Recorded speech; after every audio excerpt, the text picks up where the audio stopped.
Hi there folks, welcome to RRTV's live telecast of the ANZCAR Thursday Night Thunder, coming to you live from Phoenix International Raceway for round 11, and it's a penultimate round, and your commentary team tonight is myself, Bernie Wieners, and I'm joined in the booth by Danny Trim. So welcome Danny, another exciting night of ANZCAR racing here on Thursday night.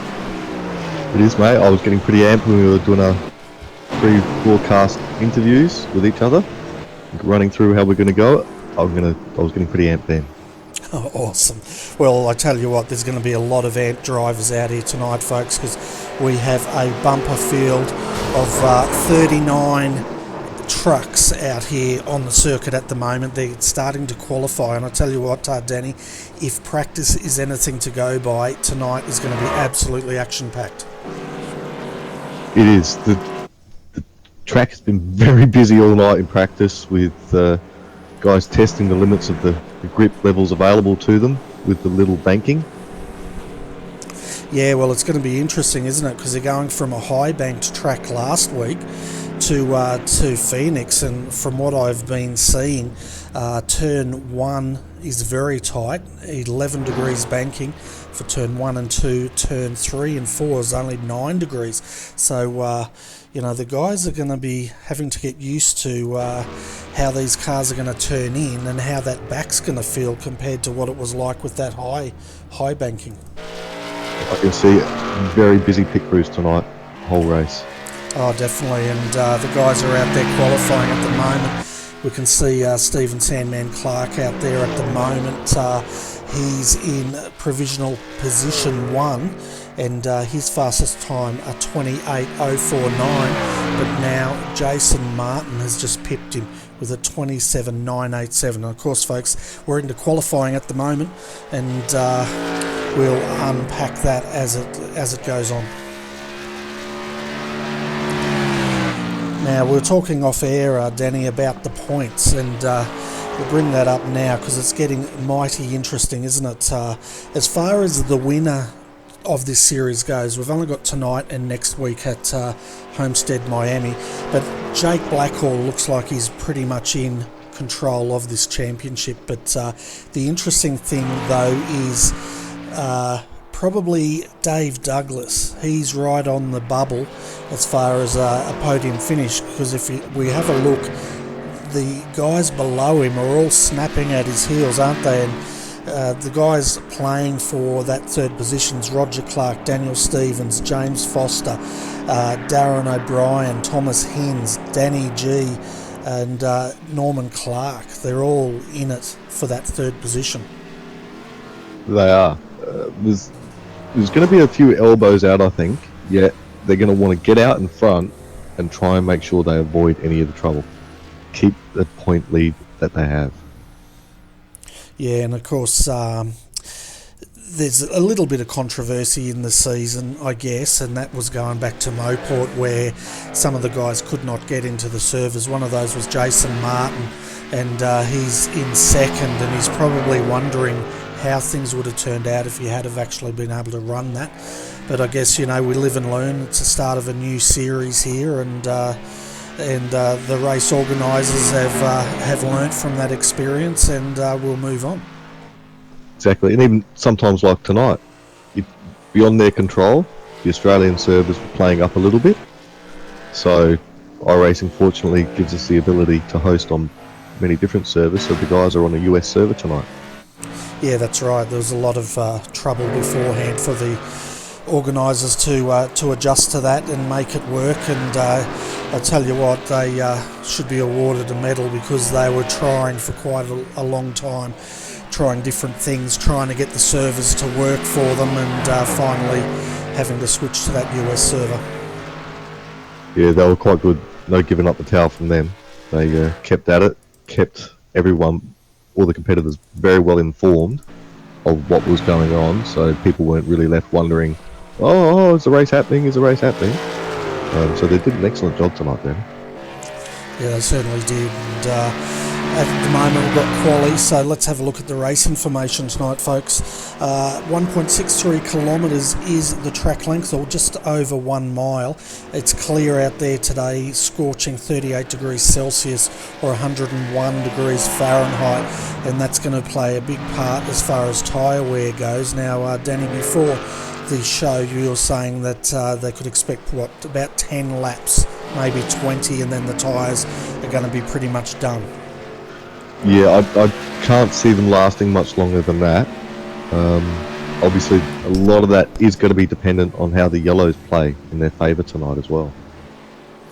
Yeah, it certainly is, and let's have a look at our qualifying standings at the moment. They have 10 minutes to qualify. They get 2 flying laps. They don't have to do it all at once, and we're seeing a few guys still waiting to come out, but at the moment Jason Martin has provisional pole with a 27.987. Stephen Clark sitting in second with a 28.049. Matt Clowett, in third, 28.070, and he's just squeezed in ahead of Josh Micklemore there with a 28.090. And rounding out your top 5, Dave Douglas, 28.178. So those times, if you look from first to 10th, Danny, it's extremely tight and close, isn't it? It is. The guys will be sitting back there and they'll be looking at those times thinking, God, if I'd have just done this a fraction of a second quicker, I'd be in first. Yeah, well, that's it. It's not seconds, is it? It's hundreds of seconds, thousands of seconds. As we see now, Darren O'Brien coming through. He did a 28.728 and he only qualified in 23rd. And that's only, 4/10 of a second off 10th position. Exactly. It's tight, and what's it going to be like at the 20 lap stage when it's tight? Yeah, well, exactly right. And what's the go with this? Are we expecting the cars to tighten as the stint goes on? Well, I spoke to a few of the drivers before the race, and the feedback I got was it was at that 20 mark, the car was starting to get real loose. Okay. So that's going to be very interesting on a low banked track, that's for sure. We did see a few of the guys getting loose in practice and hitting the wall pretty hard, as well as running into each other. So that's going to be going to play a big part. We're expecting, folks, quite a few cautions here tonight. Of course, the way the race is, 75 laps of Phoenix will be the total distance of this race, and they have 1 fast repair, and the incident limits as none at all. But what we've seen here, though, is a lot of guys, if they get into trouble early, they pretty much, they're going to be struggling to get to the end tonight. They are. Another spot on the track to watch is the kink at turn 2. There's a couple of lines through there. There's the standard tri-oval line, and then there's a bit of a cut where some of the drivers might be tempted to come down and sort of move a few cones out of the way and explore those track limits. But what that's going to do is that's going to give them a faster speed as they shoot out of that corner.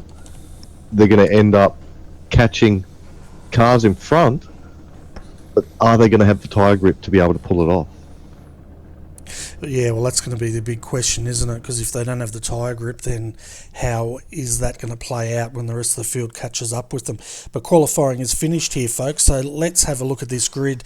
And Danny, it's going to take us a bit to get through here, so we're going to have to be pretty quick, and we'll tag team it, I think. So on the front row tonight, we have Jason Martin starting on the inside. He's joined by Stephen Clark starting in position 2. Second row tonight is Matthew Clowett in third. Josh Micklemore will start on the outside of him. Third row tonight, we have Dave Douglas, and he's joined on the grid by Shannon Mason starting out of 6th. Out of 7th tonight, Wayne Taylor. He's joined on the grid by Simon Joel Smith starting from 8th. Bruce Smith, he'll start from 9th, and Darren McKenzie, keep an eye on him starting out of 10th. Out of 11th tonight is Stephen Williams, and then Thomas Hinds, he's going to start out of 12th. Then we're out of 13th, we got Joshua Carroll. 14th, James Foster. 15th, Matt Morris. 16th, Norman Clark. 17th, James Robbie. 18th, Edward Foster. 19th, Bob King. And rounding out the top 20 is Daniel Stevens. Yeah, and Riley Curtis, he's going to start out at 21st tonight with Jamie McKnight. Great to see Jamie joining the series starting in 22nd. Darren O'Brien, he'll start out at 23rd. Roger Clark, another driver to keep an eye on, out of 24th. Liam Tipping will start out at 25th. Gavin Sadler, 26th. Craig Lawless, he'll start out at 27th, and he's joined on the grid by Darren Lord, in 28th. George Fullerton, another new person to the series. I think he debuted last week, starting out at 29th. And Phil Otto, that rounds out your top 30. Yeah. The only other car we've got qualified for that is Lachlan Smith in 31st position, but we've still got Jake Maloney, Scott Butler, Jake Blackall, Daniel G still in the field. And of course, Danny Trim, you're not out there, you're in the booth, so we won't count you. But we've also got Raymond Yeager, Rodney Morris and Jason Fewens in the server, but they did not set a time, so we'll have to keep a close eye on whether they start tonight. Yeah, so I did something a little bit sneaky tonight, and I snuck in there so I could get it straight from the drivers.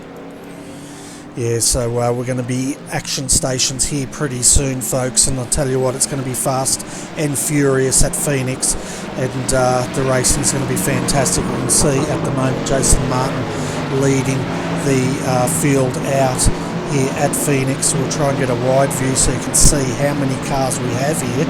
39 around this track. It's going to be mighty tight. So the boys are all settling in now, getting ready for that green flag to drop, safety car to pull off. Yeah, and Jason Martin will lead them away here. Safety car is in here. We're about to go racing here, folks, at Phoenix. Jason Martin goes. Sandman, he was caught by surprise a little bit there, I think, and Jason's already got a two-car gap, but further back already we have, can see Matt Cloward on the outside back there. Yes. The field's just still settling itself out. Quite often they're 2+ wide through these corners, as you can see, Bernie. It certainly is, and we can see they're starting to settle down now. Dave Douglas up to 5th, right behind him Josh Mickelmore, Shannon Mason. They're sorting themselves out now. They go into single file. Further back though, we've got Wayne Taylor in the 420 running very high, and I don't think he likes the setup of that car at the start. No. Let's hope the car comes to him and he can continue on, because the last thing you want to be is lap 1. Oh, here we go. Yellow flag's out, Bernie. It's happened already. Yeah, it didn't take long, did it? And we'll go back and see if we can work out exactly where that yellow flag's come out. I can't actually see here what has caused that, but maybe have you got any feeling for what it is, or any... I can't really see anyone's had a lot of trouble, Bernie. Yeah, we've got Craig Lawless here that's had to come to the pit. Scott Butler also had to also pit earlier as well, but from the start. But I can't actually see any damage out there, so I'd say it was probably a spin. Now, as far as yellows go, it's a pretty wide track, so if they spin and they're above the apron, it's pretty much going to call a caution here, isn't it? It is, and I found it, Bernie. It looks like it's the Darren J. O'Brien currently slipped back down through the field. He's had a spin. There was a couple cars involved with that. Just behind him, I think he may have got a little bit tagged by Daniel Stevens. I'm just going back now, and it does look like he was tagged by Daniel Stevens here. You can see him on the inside, and Daniel Stevens on the outside of him now as he comes through. Yeah, Daniel Stevens got in the back of him and just turned him. That looks like it was in turn 3, and he came back up on the track. Stevens into the wall hard, 93. That's Riley Curtis, I think, also involved in that accident. It is. Now, stuff like that, that's going to be starting to play down on the guys who didn't qualify. You know, they've sort of probably taken the punt and gone, let me just hold back a little bit. But have they got room to get around these accidents? Well, that's the thing, isn't it? We saw this last week with some of the guys that didn't qualify that well or didn't qualify at all. They struggled all night. They just did not make way through the field. They got caught up in a lot of the back end of the field incidents or midfield incidents, and they just did not recover. So especially tonight at Phoenix, if you did not qualify here, you're really asking for trouble, I think. You are. You're giving yourself more disadvantage than advantage by doing that. Yeah, exactly right. And one car I can't see out there tonight is Matt Stratford. I don't think he's made the circuit tonight. No, I'm not sure why he's not made it in, but I know he was involved with an incident last week, which caused admin of the series quite a few sleepless nights going over again and again. Okay. Just adjusting our volumes here, folks. Of course, the NASCAR trucks, they're very loud in these sort of stadiums, so I'm just trying to balance out our audio so you can actually hear us talking as well as hearing the awesome roar of these trucks here tonight. But the safety car is in. We're going to be going racing very, very shortly. And of course, Jason Martin is going to lead them out. Stephen Clark second. Matt Cloat, out of third. Fourth on the outside, Dave Douglas. And then we've got Shannon Mason, Josh Mickelmore. Keep an eye on Josh. He's the spoiler of this series, I say, because he came in late. But I tell you what, he's made his presence felt, hasn't he? He has. The guys are going to be watching where he finishes this race. Yeah, they certainly are. And we're now just waiting for the safety car to come in. He is in now, and of course Jason Martin goes straight away. Stephen Clark a bit slower, but not too bad, and Matt Cloat already on the inside of Sandman having a look. Keep an eye on Dave Douglas, Josh Mickelmore, the 55, that's Shannon Mason, and Simon Joel Smith. He is in the number 55, and that's your top six. But at the moment, Matthew Cloat is starting to make his presence felt as he's on the inside of Sandman here and trying to get up to second. Yeah, he's not holding back. He's one of those cars that you can't count him out.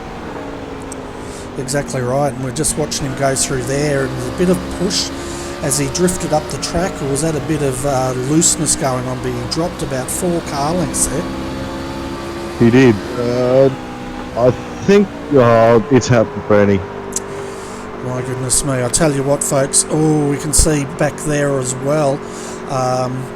Who was that? That was the 14 being turned under safety car conditions. That's James Foster hard into the wall. So let's jump back and have a quick look at how that unfolded, and then we'll go further back and find out exactly where the... let's go back here. What's happened, Bernie, is I think that he's actually got into the back of Wayne Taylor. Then the cars behind have just reacted and lost it.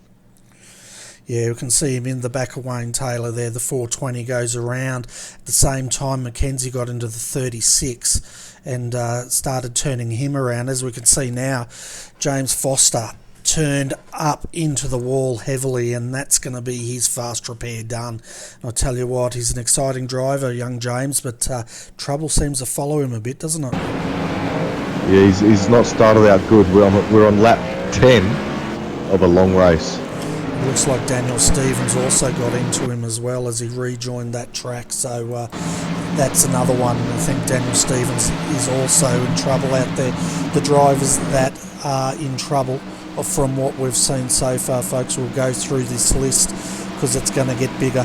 So Riley Curtis in the 93 is in the pits getting that car repaired, and they're going to be there for some time.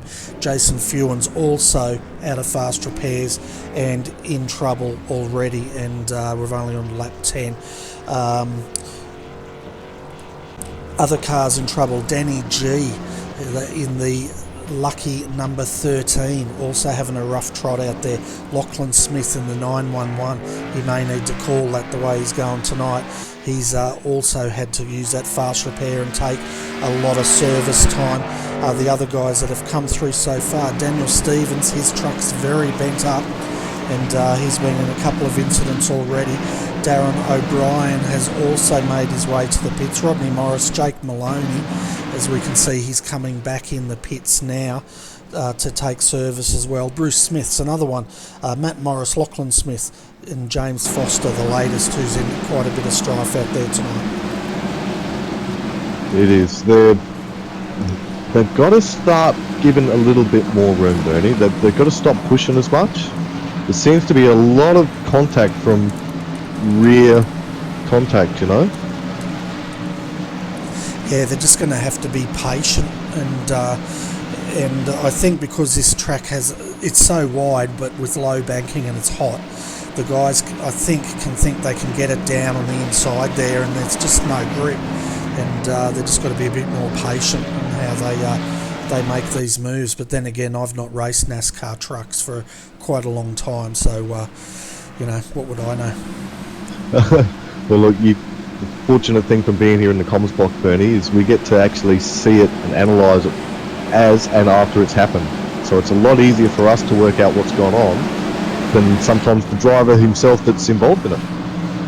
Yeah, that's right. We see the big picture, and I always say to the drivers and that in commentary we see the wider view, where if you're racing you see a blinkered view, which is your view only, and you only see your version of the story. But at the moment, Jason Martin has led all 11 laps or 12 laps of this race now. He'll lead them away once more here at Phoenix. But I tell you what, the way we're going, 12 laps down of 75, we're up to our third caution, I think it is. We should get a pen out and mark them off, because I think we're going to have quite a few. I think it's going to have to be a brand new pen. Yeah, well, I don't have a pen here, so have you got a pen you can mark them off for us? I have, Bernie. I've marking them down. They're off. They certainly are, and as always, Jason Martin, a great start there, leads them off.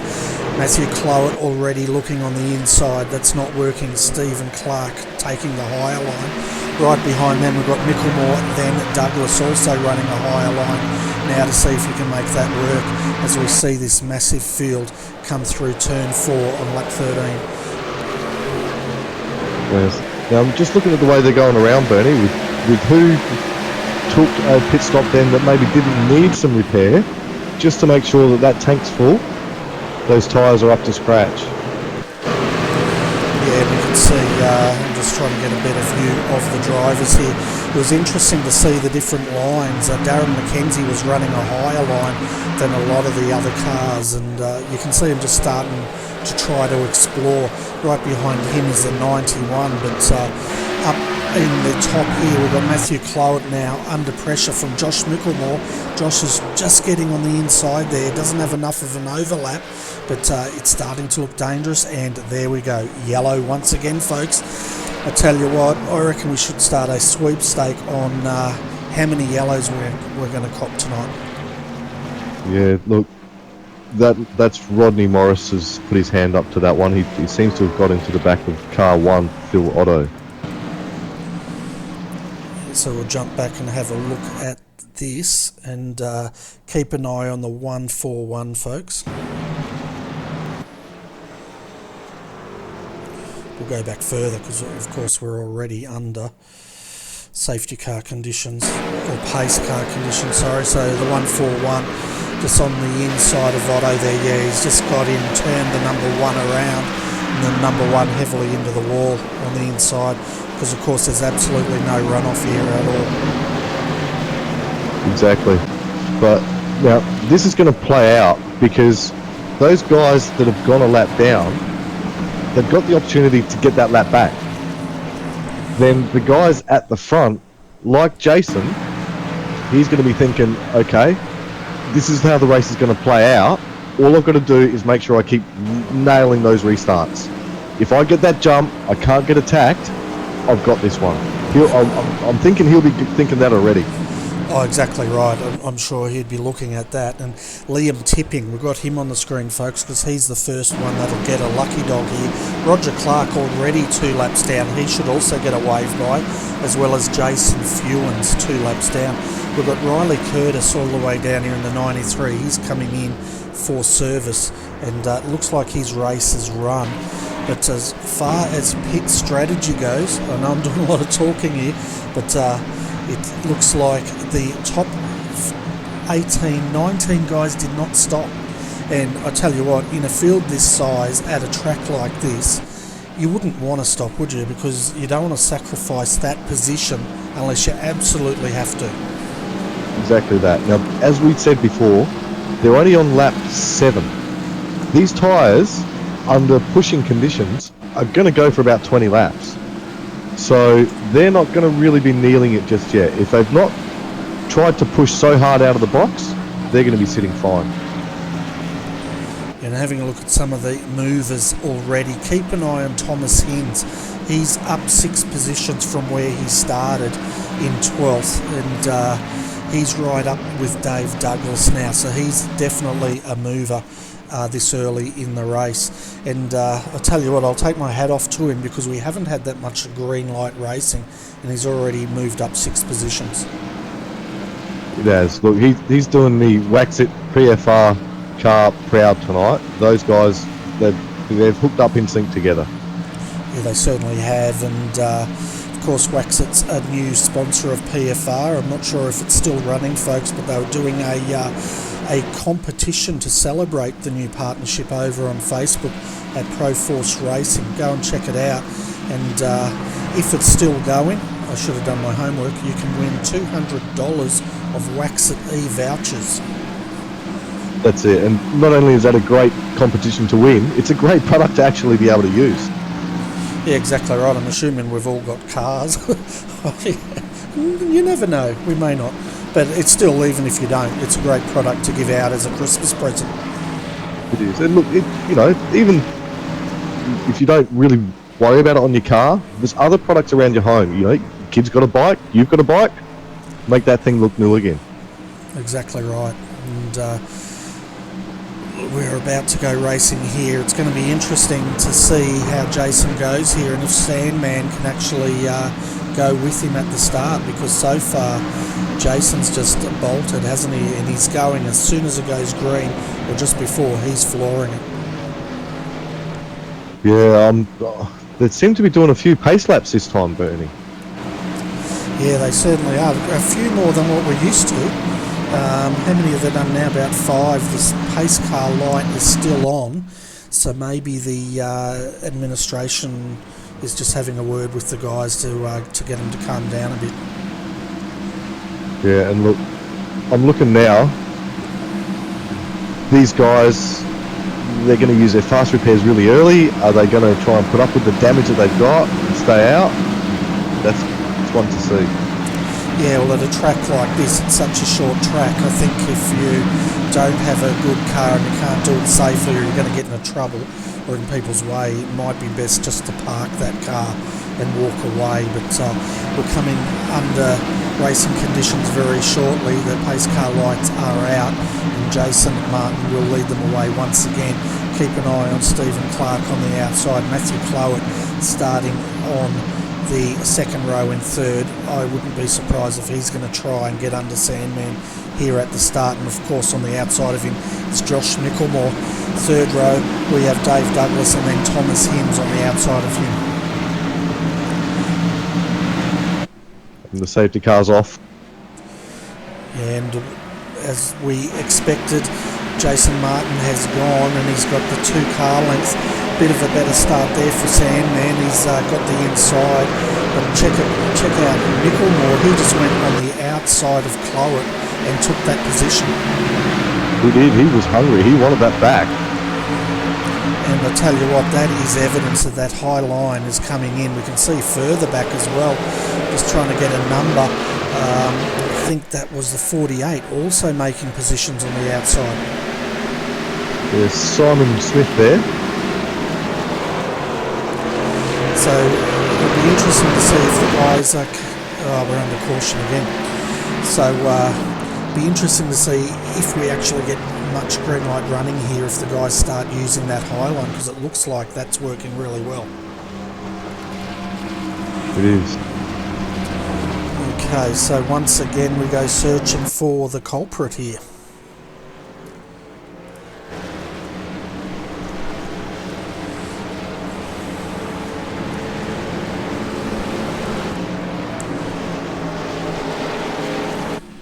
This okay. Yes, I was going to say, this is a tough thing about this style of racing, because if you're wondering how we find the incidents, folks, either Danny Trim can hear it on the radio, or basically I've got to go hunting for off-track events. And of course, in NASCAR you don't get an off-track event, which means I'm blind as far as finding where the incident has occurred. Yeah, it looks like that Bob King's been involved there in that one with Darren McKenzie. Yeah, so we'll jump back and have a look at this. Look, the people aren't happy, Jamie. They're starting to get fed up with these yellows, I think. I can see the drivers talking back and forth now. Yeah, they will, and as soon as they get frustrated with each other, it's going to potentially make it worse. Let's have a look at this replay here with Bob King.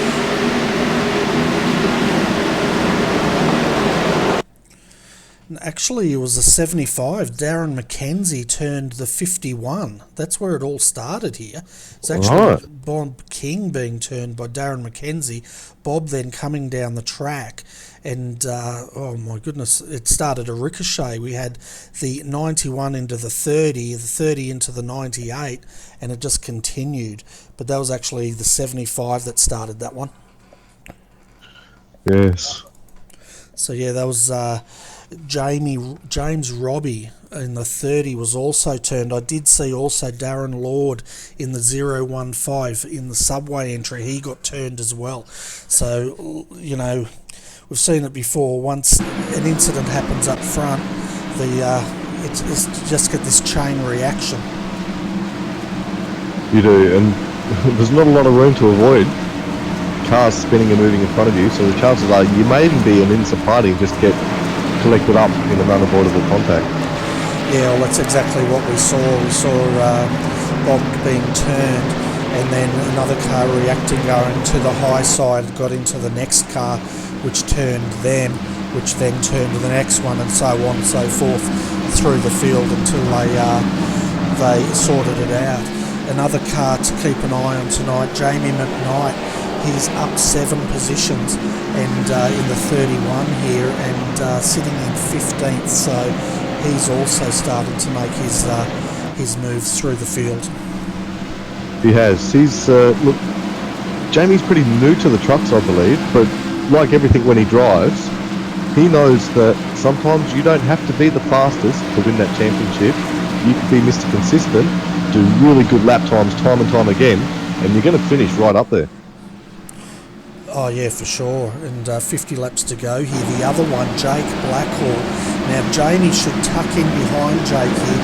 Jake Blackhall in 14th, up 20 positions, and we know he's a specialist when it comes to carving his way through the field, and he's once again doing that tonight.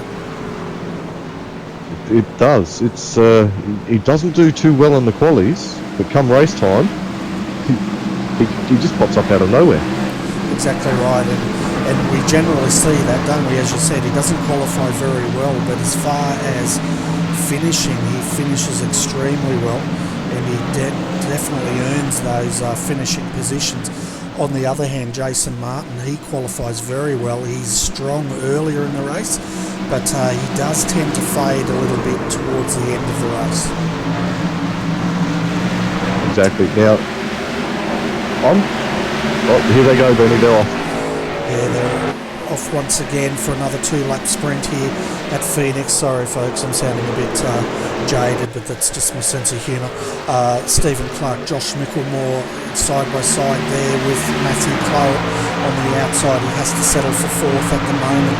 Dave Douglas has just got past Thomas Hinds in the number 10 on the outside, and then Thomas is on the inside of Dave Douglas. and then right behind them we've got Shannon Mason in the 55. It has. And even though we've had so many cautions, what's good to see is he's still got a full field. Yeah, it's awesome, isn't it? We've got a full field at the moment, but how long it takes until that really bites is another question. 48 laps here. We're riding with Shannon Mason, 6th position at the moment. Just have a look at the wheel work and how busy these guys are around the circuit. It is. He looks like a man on the move. Yeah, he's gone really high there. He's actually dropped it down to 3rd gear there. Very unusual. He's felt like he was losing momentum. Dave Douglas got past him on the inside. Does. Dave knows how to steer a car. So does Shannon. This is going to be a battle.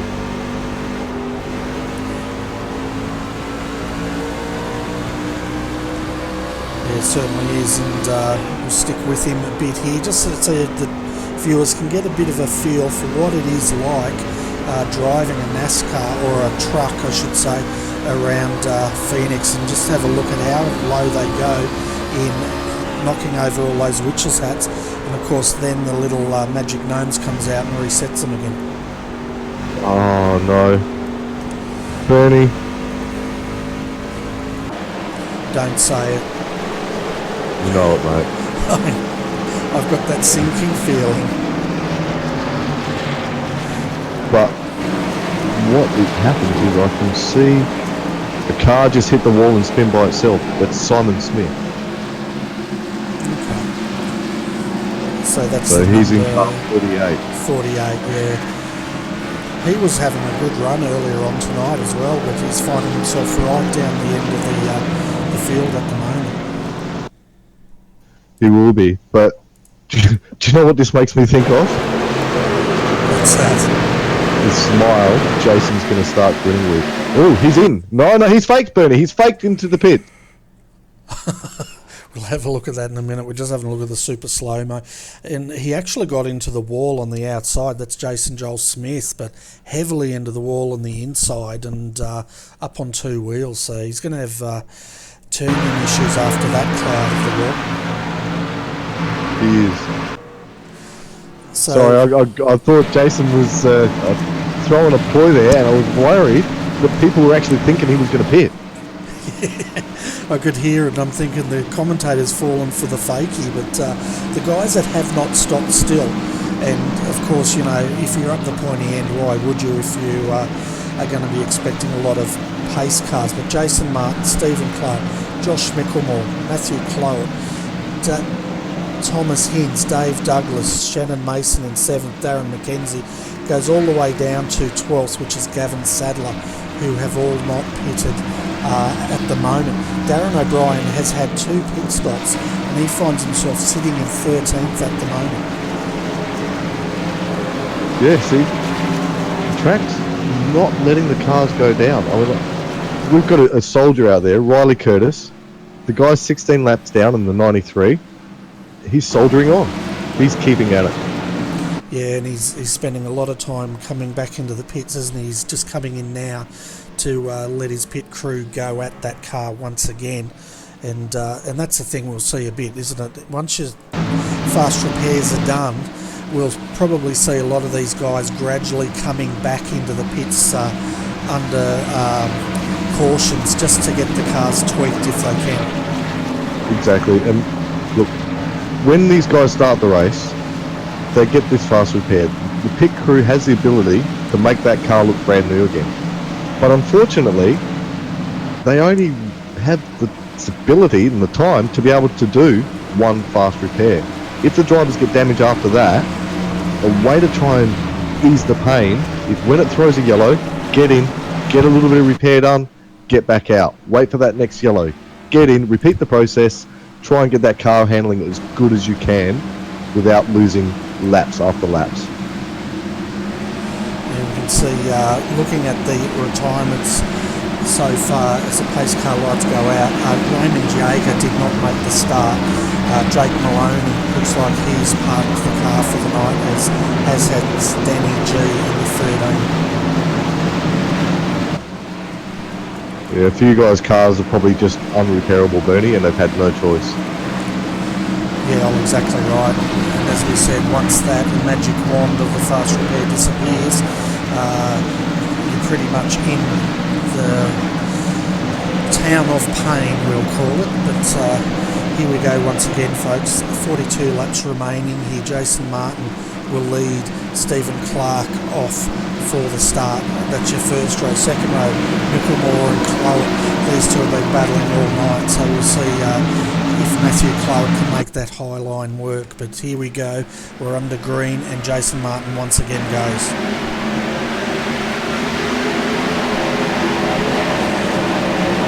So we can see there Matthew Clough trying to make that high line work. Josh Micklemore has him on the inside. Thomas Hims also on the inside of Dave Douglas there as they just start getting up to speed.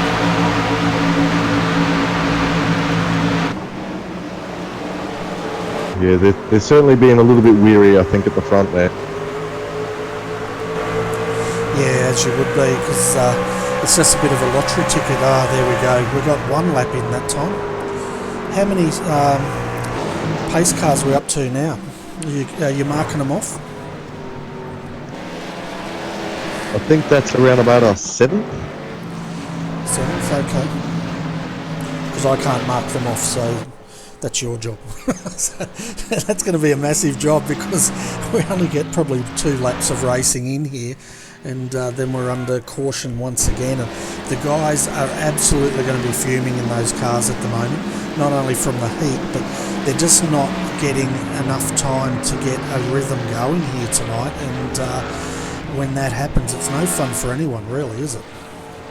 It's not. These guys, they come here to race. They don't come here to just dribble around under race car. Yeah.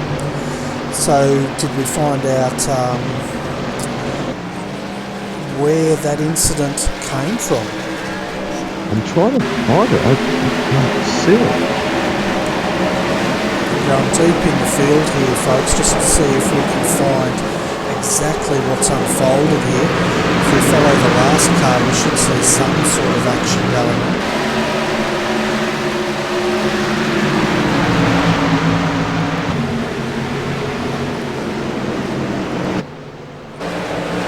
So far, I can't see any reason. I've got it, Bernie.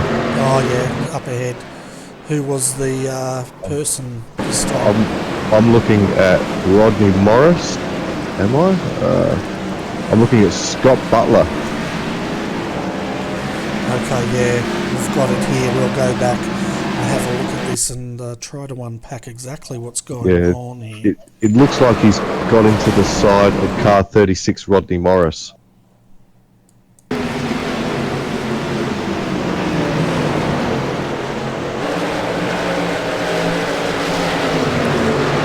He's turned the 36 around, and then the West End Mazda entry there, the 94, also going around, and he's caught up with Norman Clark, which the number 7 up into the wall as well.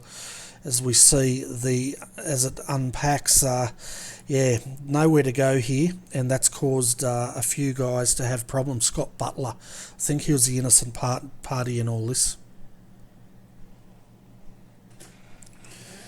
What was your take on all that? Look, what we've got to allow for tonight is the drivers are racing hard. Maybe they haven't got in the back of their heads that they're on that US server, Bernie. You've got to give that little bit more room. Sometimes stuff can happen that they actually can't see it happening themselves. But iRacing says, no, this is your trajectory. With the lag involved, this is what was going to happen, and it's ultimately what does. Yeah, exactly right. And you can see Jason now coming in, doing the big fake.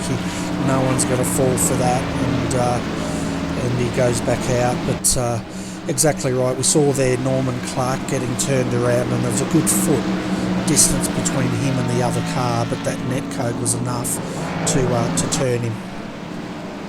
Exactly. And again, the guys that are seeing this happen around them, they've probably forgot about this net code, and they're thinking maybe these guys don't know what they're doing behind me.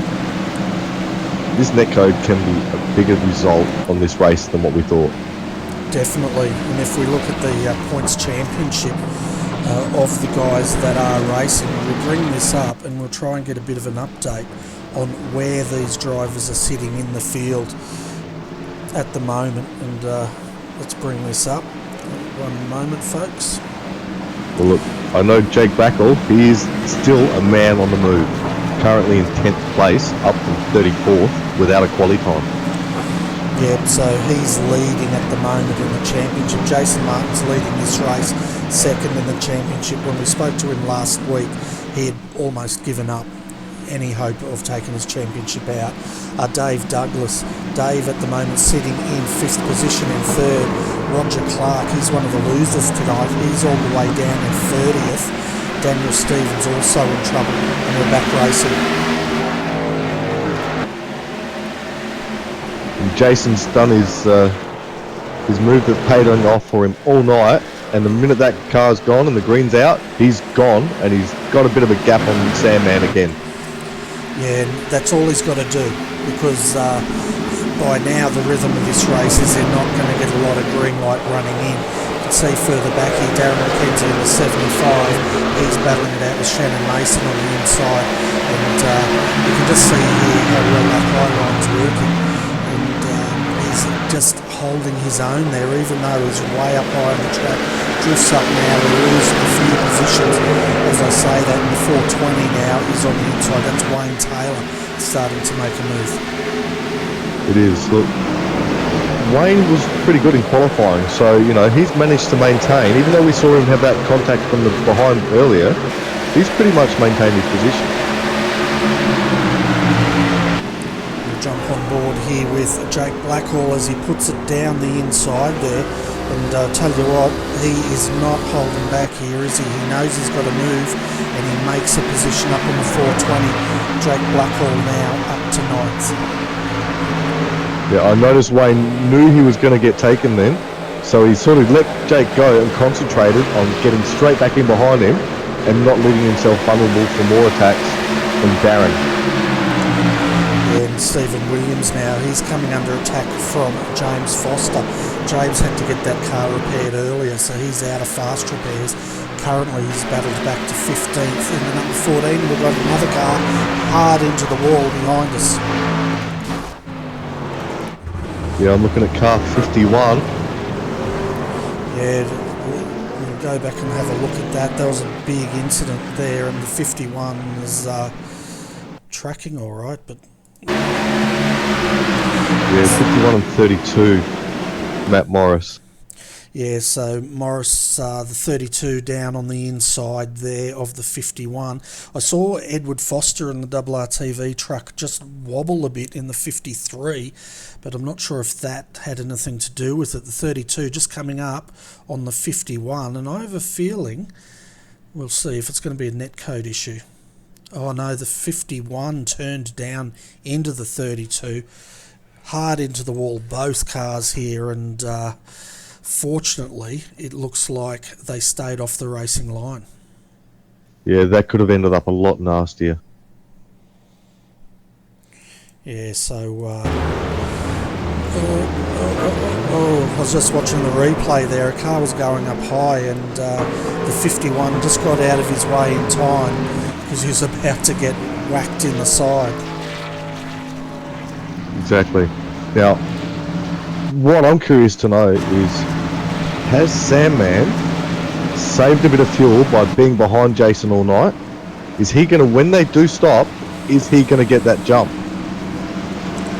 Yeah, well, that's going to be critical, isn't it? Because the way this race is shaping out, if you can get into the lead of this race, that's all you really have to do. And you're right. I reckon if Sandman can jump him in the pits, it's going to be a stellar move, as we see now.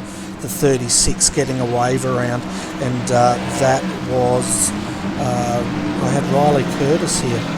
No, that's not him. Sorry, Bruce Smith has had the wave around, so he's just caught back onto the lead lap. Yeah, and there's only two cars out there that aren't on the lead lap. Jason Fewens, he's down 2 laps. Daniel Stevens now down 3, and check out the look of that truck. We normally comment how beautiful they turned out, but that truck has seen better days. It has. But one thing he's got going for him here is the pack isn't being able to stretch its legs. He's not really dropping right off them all. Because of the use of the yellows, it's allowing him to stay up there with them. So that damage isn't going to affect the actual speed of the car.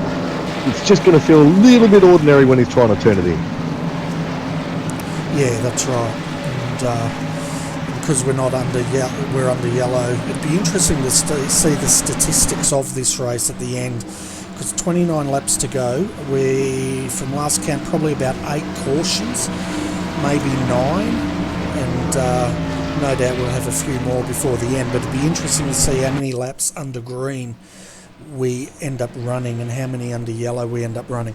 I wouldn't be surprised if it's about a 50-50 split. It's certainly looking like that way. So let's go through. The pace car lights are out, so let's take you through, folks, the starting lineup here. So we've got Jason Martin. He will start from pole. Stephen Sandman Clark will start next to him in his first row. Keep an eye on Mickelmore and Clowett in the second row, and then we have Douglas and Hinz starting out of the third row tonight.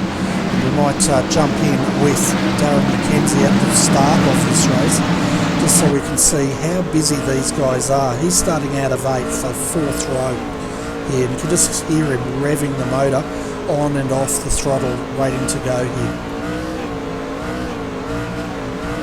These guys still know those laps are counting down. Yeah, he's in first, and we're waiting now. He can actually see when that pace car comes in. The next restart, I'm going to jump us all the way back to the back of the field so you can get a feel. Here we go, racing once again at Phoenix. You can just see here Shannon Mason here. He's just basically, he's in a good position. He can see the leader, so that's one thing, but you can just see on the start, all he could see was the Waxit truck in front of him. Yeah, these guys are going to be so busy. They're going to be looking forward, they're going to be looking back, they're going to make sure that they don't get given the jump on. Yeah, so you can see Mason there on the inside at 75, but up front, as always, Jason Martin has got the lead. Stephen Sandman Clark is now coming under pressure from Josh Mickelmore, but Josh is going to have to work out where he's going to have to make this move, and in the back of his mind he's probably wondering how long he's got to do it before another caution comes out. Exactly. And look, I'm still seeing 3 wide throughout the field, Bernie. These guys aren't just out there to putt around, they're racing hard. Yeah, exactly right. The deeper you go in the field, the harder they're racing. We're jumping all the way back here to 17th. That's George Fullerton at the moment. Let's run a better picture there. He's in the 500, but right behind him, the 78, Liam Tipping, Jamie McKnight. They're going at it. Jamie up high there at 31. We've got another car around. Jamie's just lost it, Bernie. No, that wasn't Jamie that lost it there. That was another WP concreting entry. Just trying to get the number. I did see him going around into the wall. Scott Butler. Car 94, Scott Butler. He spun all on his own.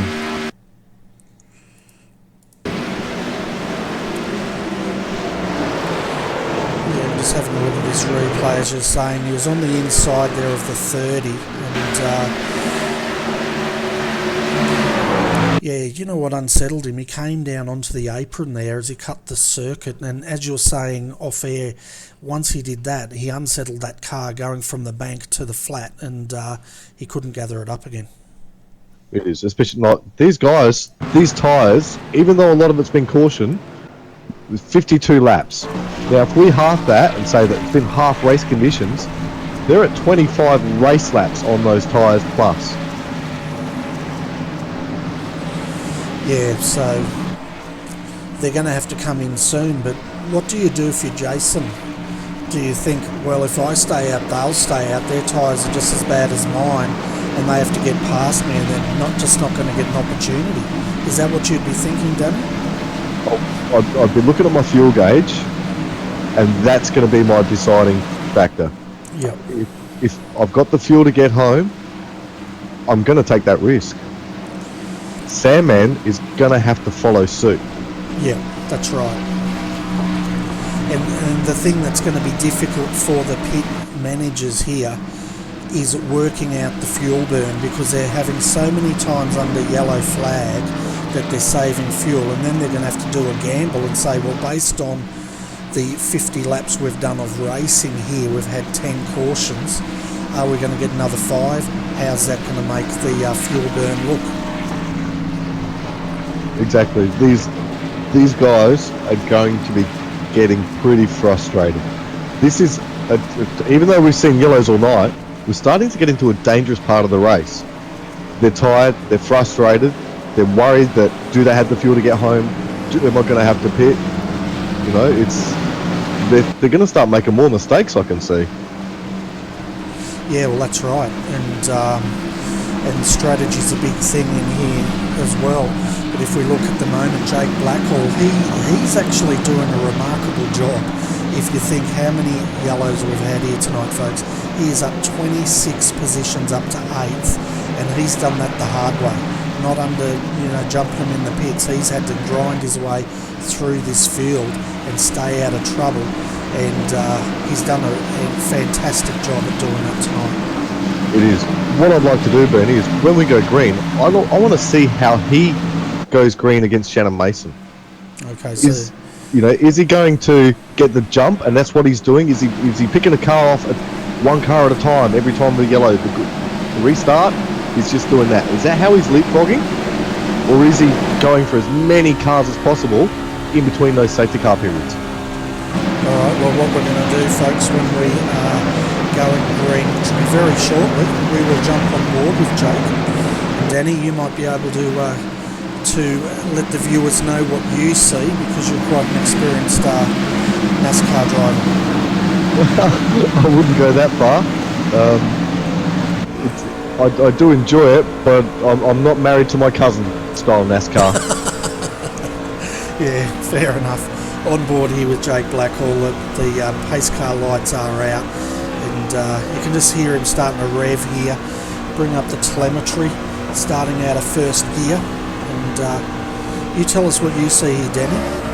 Okay, well they're gone, and he's tried to get the jump straight away. Now he's at a bit of a disadvantage because he is on the outside. He would much prefer to have had the inside. But look, he's pushing. He's not settled back. Oh, there's a gap there opening. Oh, I thought he was going to go for that gap then, but he backed out last minute. Yeah, you could see he was thinking about it though, weren't you? This is what he's doing. The one car at a time pick off, but he's being smart about it. He's not just going, there's a hole, stick it in there. You can see he's calculating every move he's making. Yeah, he's not doing any slide jobs there, and you can see also he had the 55 on the inside of him there, and he was being very patient, waiting for the spotter to say it was clear before he came down. Oh, I see him yellow. Yep.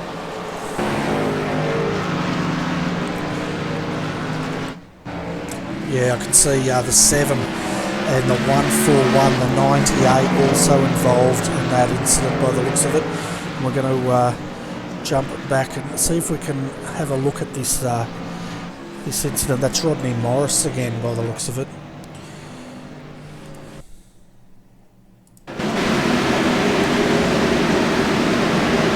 Just having a look further back, and that actually started the 32 on the inside of the 7 there. Just gave him a bit of a touch. He went in deep, just touched the 7 a bit, then the 7 up into the 141.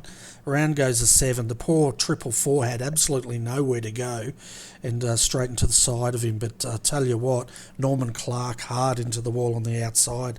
Then it continues down. The 98 gets turned by the 36, and Phil Otto, he just caught the rear end of that. He's had a few tonight, hasn't he? He does, and I sigh because I feel sorry for him. You know, he's having a rough run out there up the back, isn't he? He is. So the question is, 17 laps remaining here. Pace car lights are on. We're, 11 from memory yellows so far? Yes, 11 or 12. So then if we work out, they're doing how many? Probably about 4 laps under yellow. It is.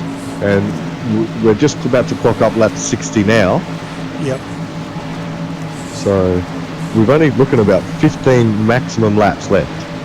Yeah, Every 4 being a yellow, it's not looking good, is it?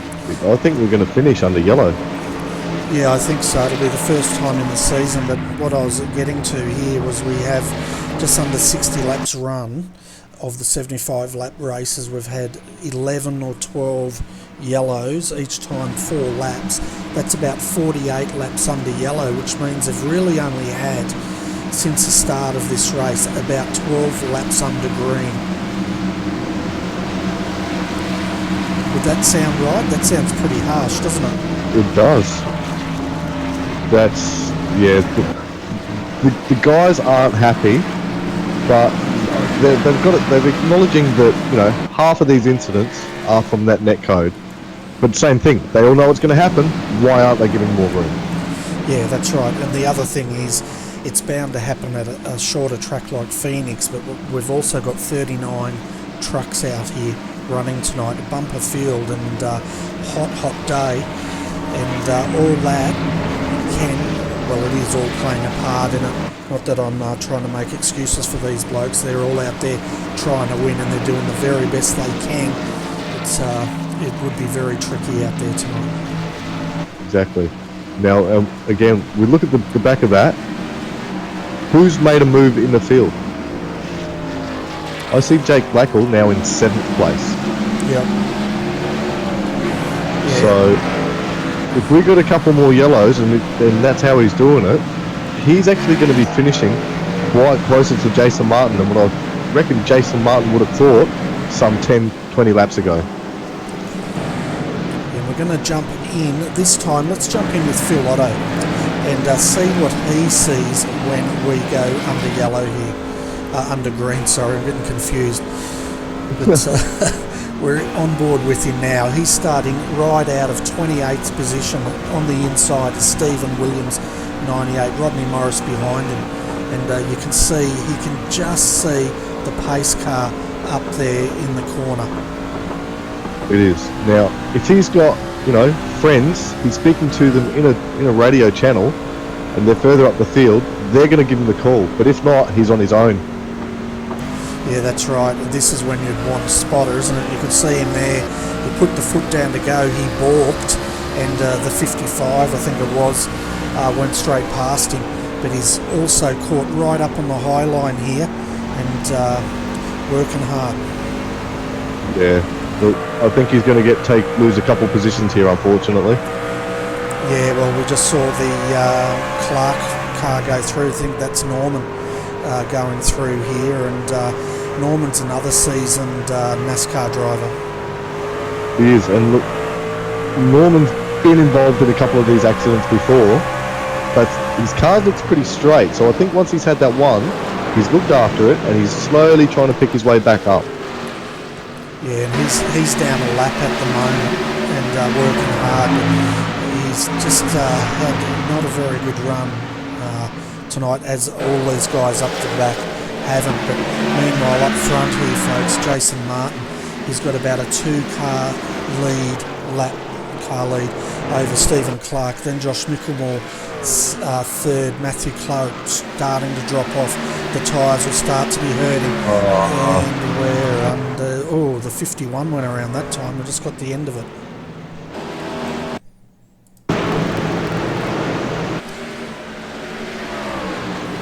Look, that's car 32.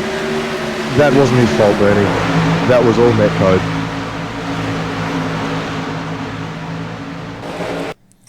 Here we'll go to the slow-mo and have a look at this. We've got Bob King in the 51. We saw him in live pictures going around. And car 32, Matt Morris. Yep. That's a better view. Yeah, 32 on the inside there. Maybe we'll go off super slow-mo, because let's go to half speed. Yeah, you can't blame Matt Morris for that one at all. there was plenty of room there, Bernie. I think that was just, it was a racing incident. Yeah, we can see him going down the inside there, and we've got a super wide view here. And he had a good overlap, didn't he? But I tell you what, there was probably a good foot between those guys. We didn't have a very good view of it, though. Let's jump back and have another quick look here, folks. Sorry about this. I just want to try to see how close he got when they spun here. Yeah, that view shows it very clearly, and you're dead right there. There was a good foot clearance before Bob King went around there. So good pick up there, Danny. Yeah, look, that was just unfortunate. So to everyone out there enjoying our coverage, I hope you are enjoying our coverage of the ANZCAR Thursday Night Thunder. For those that have just joined us, I think we're up to our 13th caution here tonight. We've had more caution laps than we have had green racing, but it's going to get interesting because all the front runners have not stopped. 10 laps to go. I think they're going to be gambling here, Danny, on getting home with the fuel they've got. They are. Jason's going to be sweating. Yeah, well, he's going to be the one that's used the most fuel, and his only saving grace around here at the moment is we've been trundling around behind the pace car for the majority of this race. I wouldn't mind being a fly on the wall in his pit crew at the moment, looking at that fuel gauge. Yeah, well, as we were saying the last caution, they've not only got to work out what they're burning under a green here, but they've got to also calculate what they're burning under yellow and then anticipate, a lot of big words in there, anticipate how many more yellows they're going to get. We've got 9 laps remaining. Based on that, we're going to get at least one more yellow, and if we do, I think we're going to be under yellow at the finish. Yeah, unfortunately it's looking that way. It looks like Norman Clark, who qualified in 16th place, he's had to call it a night. Yeah, I'm not surprised. He's been in the wars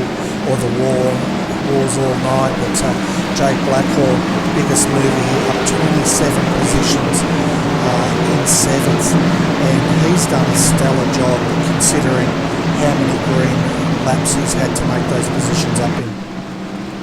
It is, and you look back down the field, you've got car 77, Darren O'Brien, 23rd to 13th. James Foster, 14 to 14. Liam Tipping, 25th to 15. So you can see, one of those guys, he's maintained his position throughout the race.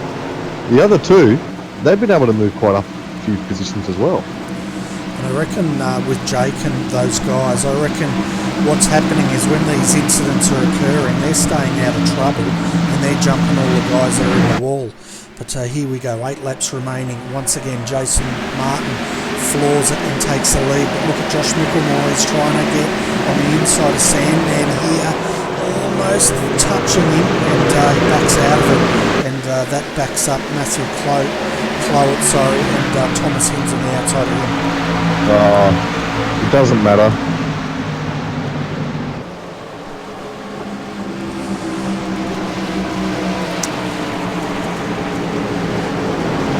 Okay. Yeah, it looks like halfway between turns 1 and 2. Do we have our victim? You can see Rodney Morris, he wasn't involved again, was he? I think the 141 was involved again. Yeah, 3 wide back here. Oh my goodness, it's Bob King being turned around again. He went down and overlapped with the 444, and it looks like that's where it all unravelled. Yeah, and the 141 up into the wall heavily. He got involved with Bob King's spin.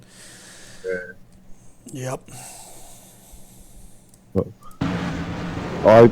He's going to be an upset person, I think, Bernie. He's not had a good night at all. Well, you can see the pit crew are going to work on that car desperately, 5 laps remaining. If that car's got a meatball, that's where it's going to sit, but you'd be thinking if that car is anywhere near drivable, you'd probably be pulling it out. But then again, for Bob King, he's down at 31st. The worst he can get is probably down to 32nd with 5 laps remaining.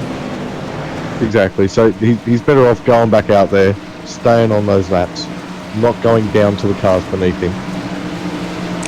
Yeah, but even if he stays in and that car doesn't come out, he's just going to drop 1 position, and that'll be Daniel Stevens is 3 laps behind him at the moment. 5 laps remaining, folks. I tell you what, bets are open. Who thinks we're going to finish under green tonight? Well, you know, if we can get 2 laps out of them, it might be possible. Yeah. But they're going to have to be able to get 2 laps out of them at the moment. We're getting, maybe 1? Yeah. Well, like we said before, Bernie, they're going to be frustrated. They're going to be tired. We sort of expected a few more, didn't we? Oh, yeah. When we come to Phoenix, we knew it was going to be a high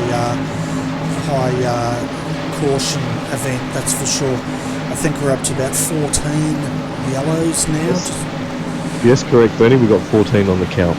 Yep, so that's a new record for us. But, you know, it is a tough track. It is a big field, and they're on US servers, so all that does make it difficult for the guys.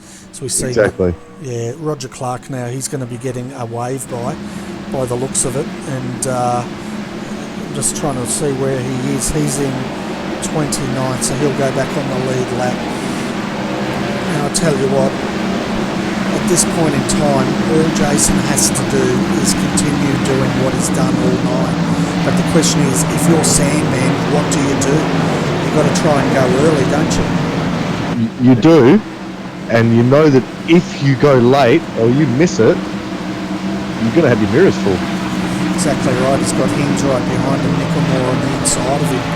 So he's definitely going to have to go. As soon as Jason goes, he's got to go, but he's got to make sure that he doesn't pass him. That's the problem. He's at the disadvantage that he's on the outside as well, which is going to make it a little bit tougher for him. Yeah. So here we go, final restart of the night here, folks, and Jason Martin has led every lap. Jason Martin goes once again. Sandman on the outside. Oh, we've got cars already in the wall. 420 up into the wall heavily, and we'll see if that brings out the pace car once more. So far, still there we go. So that happened right on the start-finish line. That was Wayne Taylor. As we can see, he's in the wall hard and towed back to the pits. Yeah, it looks like him and Shannon have come together there. Shannon Mason in car 55.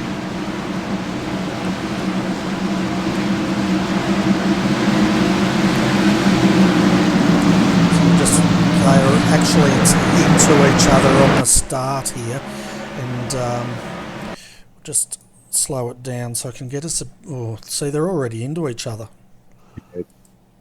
Look, but I think Wayne has put his hand up to that one. Wayne Taylor in the 420 Tundra. No, is he in the Tundra? No, in the Toyota he is. I think he's put his hand up for it, that's good of him. Yeah, he's basically on the restart. He's gone high behind Mackenzie there, and the 55 had nowhere to go except for the wall. And yeah, that was big hit. But one thing that the guys did, you can just see his frustration up into the wall again, calling it a night. One thing it did do though was they kept the cars off the line. And where's Jason Martin? There he is. Oh, this car's still running into each other back there. We're finished. Okay, so we're finished. That's what's going on.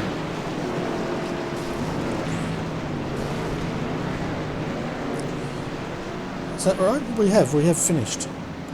Well, I've not got a checkered flag up, but the drivers are saying they're finished. I can see car 48's been turned or spun. Yeah, they're all spinning each other there. They finished under yellow, and the win goes to Jason Martin. You can just see the frustration on the guys. As soon as the race is over, they're all into each other, into the walls, absolutely frustrated. Yeah, but look, what they've got to remember, Bernie, is, okay, we've had 16 cautions tonight, yeah? Yep. Half of that, 8. So we've done 76 laps, with potentially half of those cautions being netcode incidents. That's right, because they're on the US servers, because the Aussie servers weren't coming up. Exactly. So, again, it is a two-sided coin. They knew they were on a US server. They should have been giving some more room. But look, we've got to let them have it. We saw a couple of incidents there that it was not a driver error. No, we did. We saw quite a few where there was a good foot between the guys when they got turned around. And the thing is, at Phoenix, you got to race close. That is the style of this circuit, isn't it? And the problem is, as soon as they got close, that net code was coming into play. Exactly. Look, now, they weren't innocent. There were a few suspect, overzealous moves, we'll say. But overall, the driving was pretty good from my point of view tonight. Yeah, well, you're going to be doing the grill tonight, aren't you? So we've got a few down there in the green room. And, of course, there is one person grinning from ear to ear tonight, and that would be Jason Martin. I'm sure he's going to be frustrated as well for not getting a hard race, but he pretty much led every lap of this race, and it was due to the fact that there were so many cautions. The other thing is, all these guys that didn't pit, they did it on one tank of fuel and one set of tyres. Exactly. So there's a lot of new records being here, folks. So who are we going to bring up first? We've got to speak to Jason. He won the race. Let's have a word with him. So I'm going to let you take the reins on this, and I'll jump in after. No worries. G'day, Jason. Well done. You with us, Jason? Yep, I can hear you. Congratulations, mate. Yeah, thanks, mate, but it wasn't a very good race at all. Probably the worst one I've ever been in. Okay. What was it about tonight's race?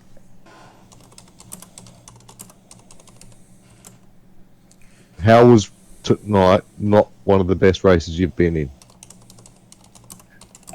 Mate, we had a yellow probably every 2 to 3 laps. That's about it. Got no green flag racing at all. Absolutely terrible. Yep.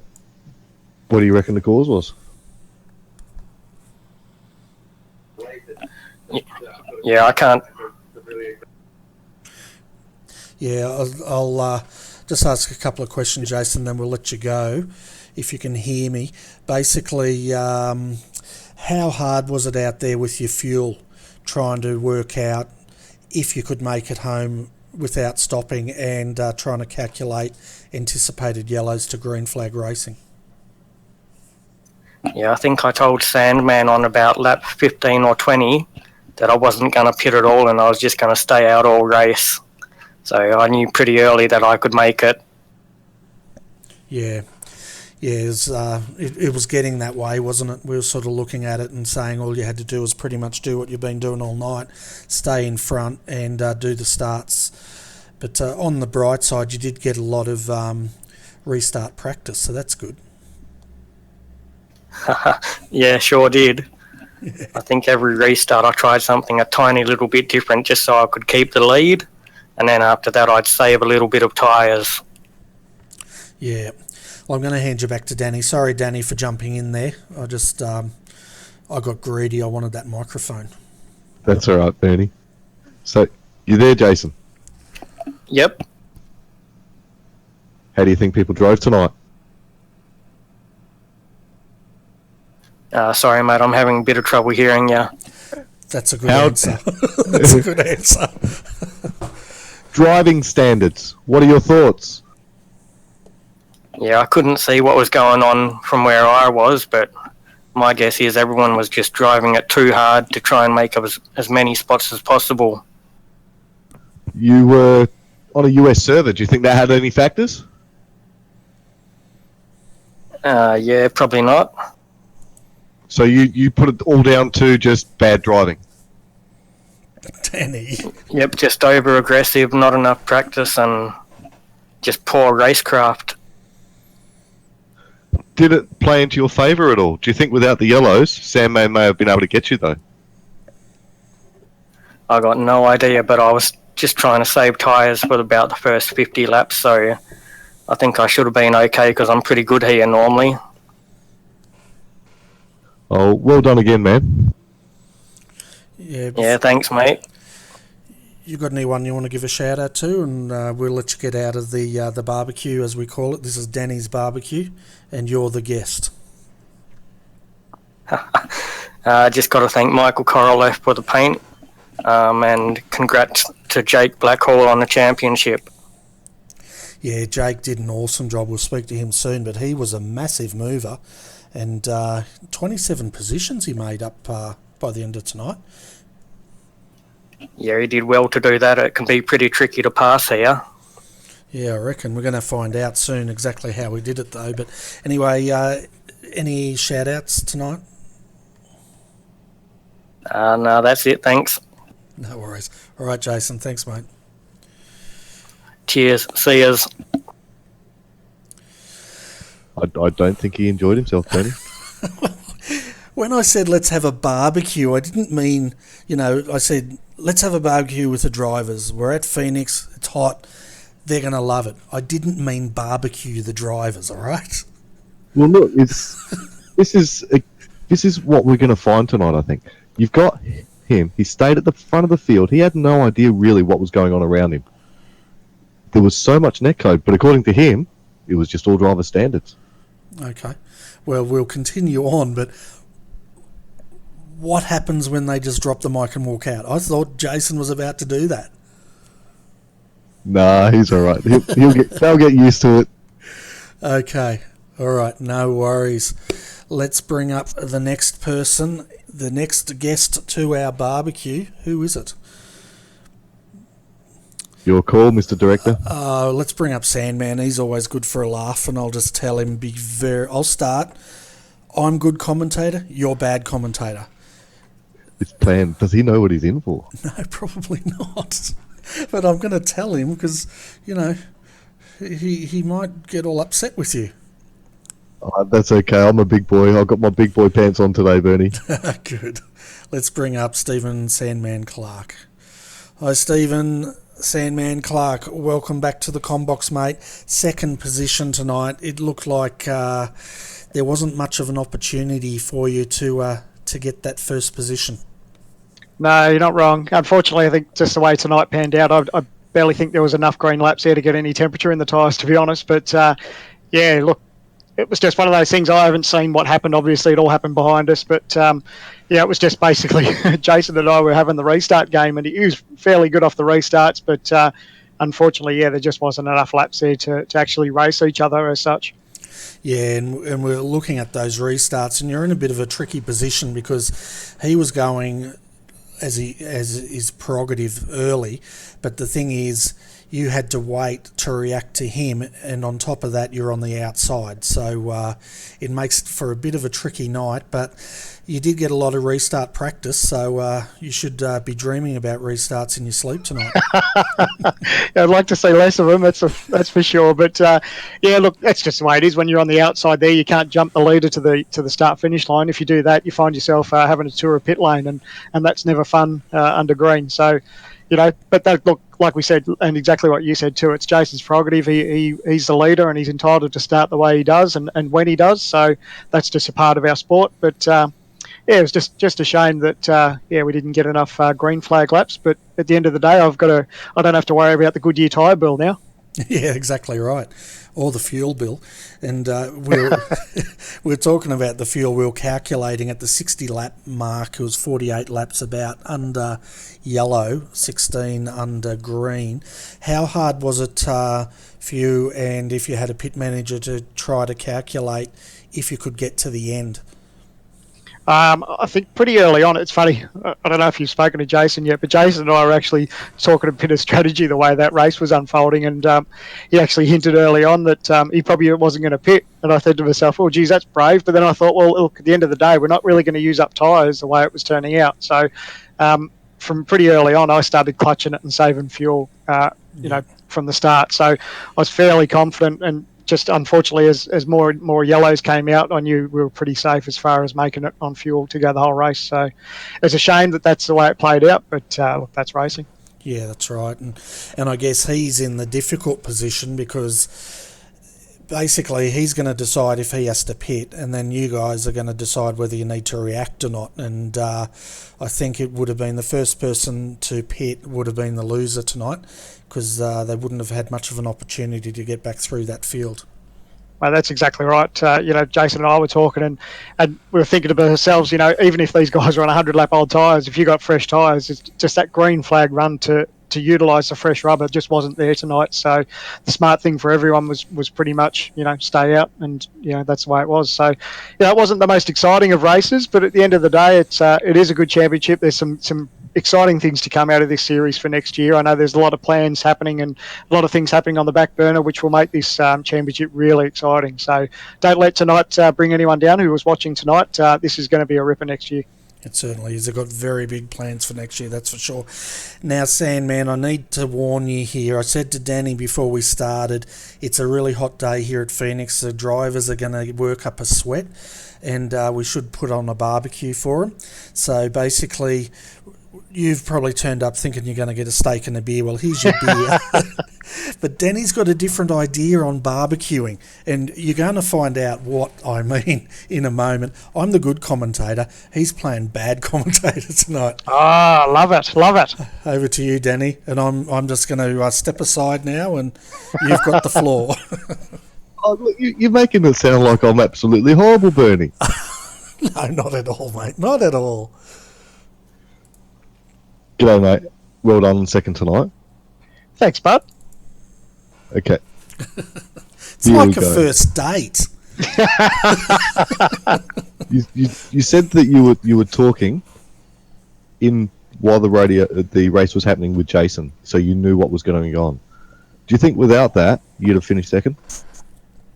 Look, I ummed and ahed about whether we would actually make a pit stop because we weren't sure about how the race was going to unfold. When it got to about halfway, I did actually honestly think about making a pit stop, but when we had a serious think about it, we knew that we just weren't getting the green flag runs to utilise the fresh rubber. So regardless of if everyone stayed out, and I was on brand new tyres, and if everyone was on 30 or 40 lap tyres, technically it'd be a 30, 40 lap tyres, but they've only maybe done 10 or 15 laps of racing. So there wasn't the advantage of fresh rubber. So as that race went on, for sure I wasn't going to pit.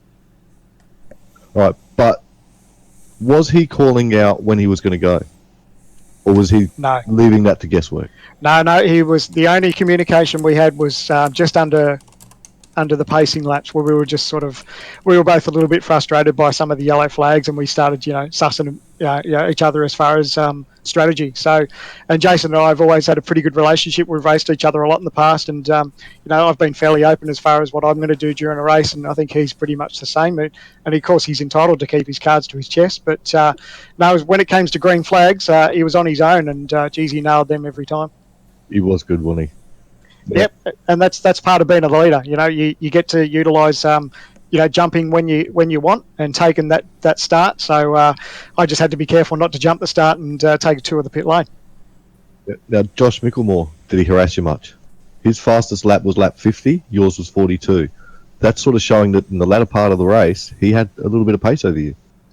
Yeah, I guess my racing, as far as I always take a little bit of time to get into a bit of a rhythm, and I think looking back, I know we're talking about a completely different series, but when you talk about V8 Scops, like I'm a terrible qualifier because normally qualifying comes down to a 1 or 2 lap shootout. So I find myself probably I need to have a bit of a run before I sort of start to get my good lap. So those lack of green flag laps probably hurt me as far as trying to put down a decent time. So, and I know he was quick on restarts. There was a time there I think where he was going to stick his nose underneath me there at one stage. So I think he had the pace there, but I probably needed a little bit more of a greener run. So driver standards, what's your thoughts? Oh, look, to be honest, I think the only driver I could comment on tonight was our winner, Jason, because that's pretty much who I saw. Unfortunately, a lot of the incidents happened behind us, so it's hard, and it's not very fair on the rest of the group to comment on all the cautions. Obviously everyone gets a bit of the red mist when the green flag drops, but at the end of the day too, we had a tough situation where we were based on a US server. There were some dramas with the Aussie servers, so. There's a little bit of netcode involved, but like I said, I haven't seen any of the replays, but I'm pretty sure not all those incidents were, had anything to do with netcode. So, yeah, without throwing anyone under the bus, it wouldn't be fair without seeing any of those replays. Well, your race winner was quite happy to. He said that driver standards tonight, that was the cause of it all. Yeah, look. I guess you guys can probably quote. You guys have got a better view on that than I have. You've seen everything tonight. Jason's probably got the luxury of he's a regular in this series. This is probably only my second race, maybe second or third race in the championship. So there's a lot of names that I can go up and down through this list, and I don't actually know who they are at all. But it's just unfortunate. But I won't throw anyone under the bus. I was waiting for Jason to throw me under the bus there for a second. No, he said you raced quite good with him. Yeah, we've had some great races in the past, and I look forward to many more with him. Is there anything you want to say? Anyone you want to thank tonight? Well, I won't give up an opportunity to thank for my good friends at Hybrid Race Simulations. They've been very big supporters of my racing ever since I joined iRacing. So a big shout out to them and everyone at Trans-Tasman Racing, and and you guys for putting on a great show and a broadcast. It would have been fairly tough with all these caution laps, but thank you boys for what you do in the commentary box. I know exactly what that's all about. So that effort shouldn't go unlooked. So well done, boys.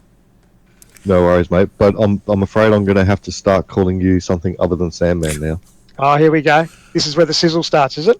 I think we're going to have to start calling you the Diplomat.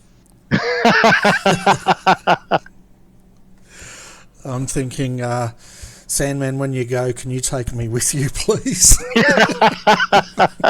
Safety in numbers, eh? Oh, I just want to get out of here, man.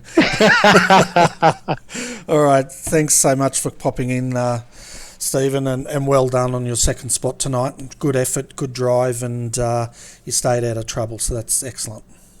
Cheers, boys. Thanks for the chat. Talk to you soon. See ya. Okay. Oh, boy, I'm working up a sweat here. So the next person we have to come in, I think, would be Thomas Hinds. Is that right? Thomas Hinds, where did he finish? I've got him down as third here, but That's right. would it be third?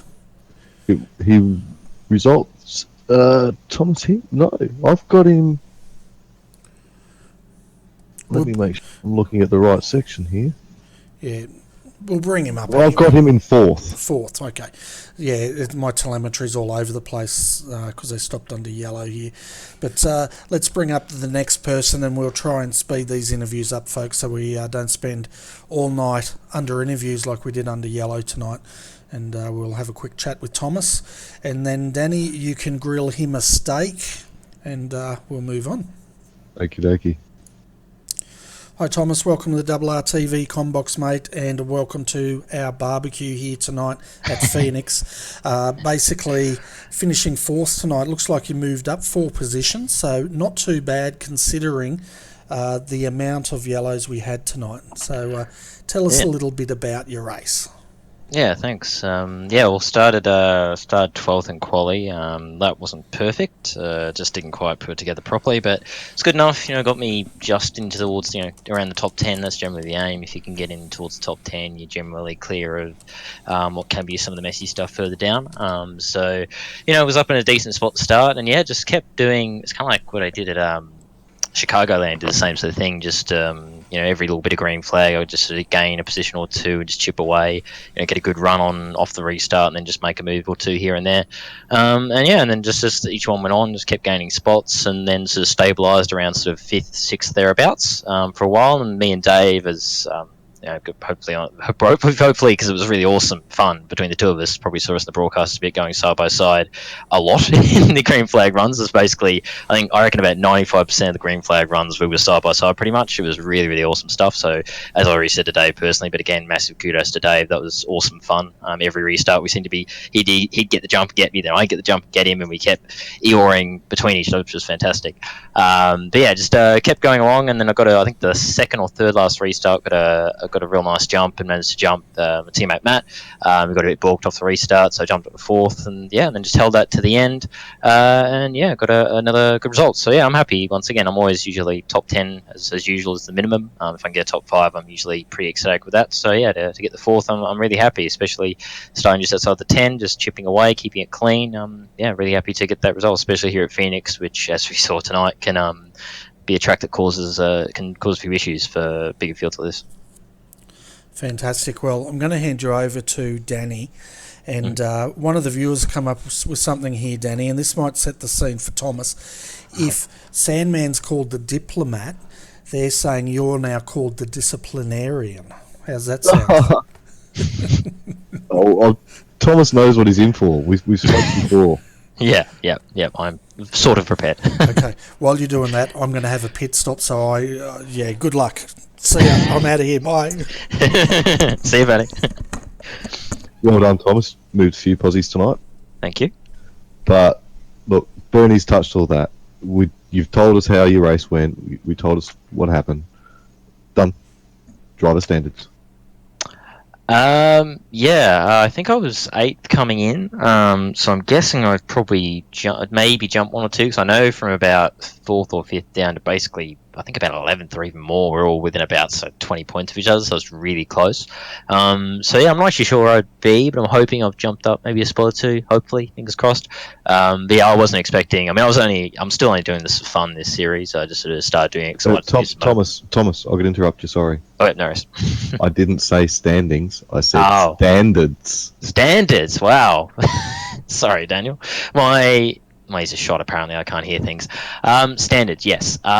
Standards, well, it's kind of hard for me to say, really, because I was up where we were, up with me and Dave and all of us at the top end of the field. It was awesome. We were all having some great fun when there was green flag runs.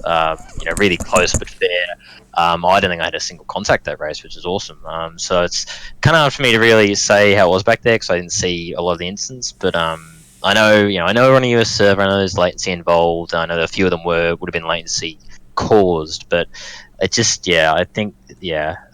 hopefully it can improve for the last round at Miami, because it was pretty bad that we only had, I think the best green flag run we had was probably 5 or 6 laps, I think, was our best green flag run, and that says enough, really. You don't even have to really look at the instance to know that if that's the best green flag run you've got in this kind of race, then an improvement needs to happen, because that's really just not good enough, really. So all driver standards. Pretty much. Yeah, just I think they just need to grow up a bit. Hopefully, hopefully Miami. I know again Phoenix is a bit of a difficult one for keeping it clean in that, and just the way the track works, all the different lines, and how it's a little bit different to most. It can be especially bad for this kind of thing, kind of amplify it. So hopefully for Miami.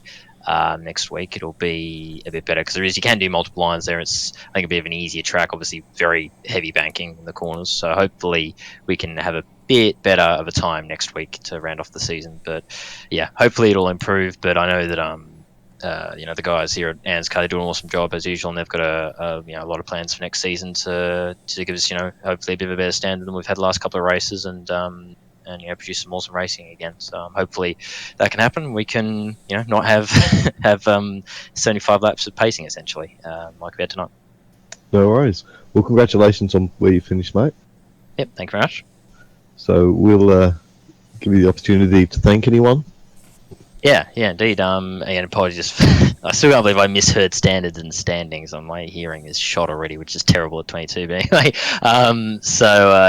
big thank you, of course, to Waxit, our main guys who've jumped on recently. Big thank you to them for jumping aboard with the team, as always. Got some awesome liveries that have been made up. Again, big thanks to JP, one of our guys who drives for us as well, and also does a lot of our liveries. He does an awesome job. And a big thanks to him for doing this truck for me.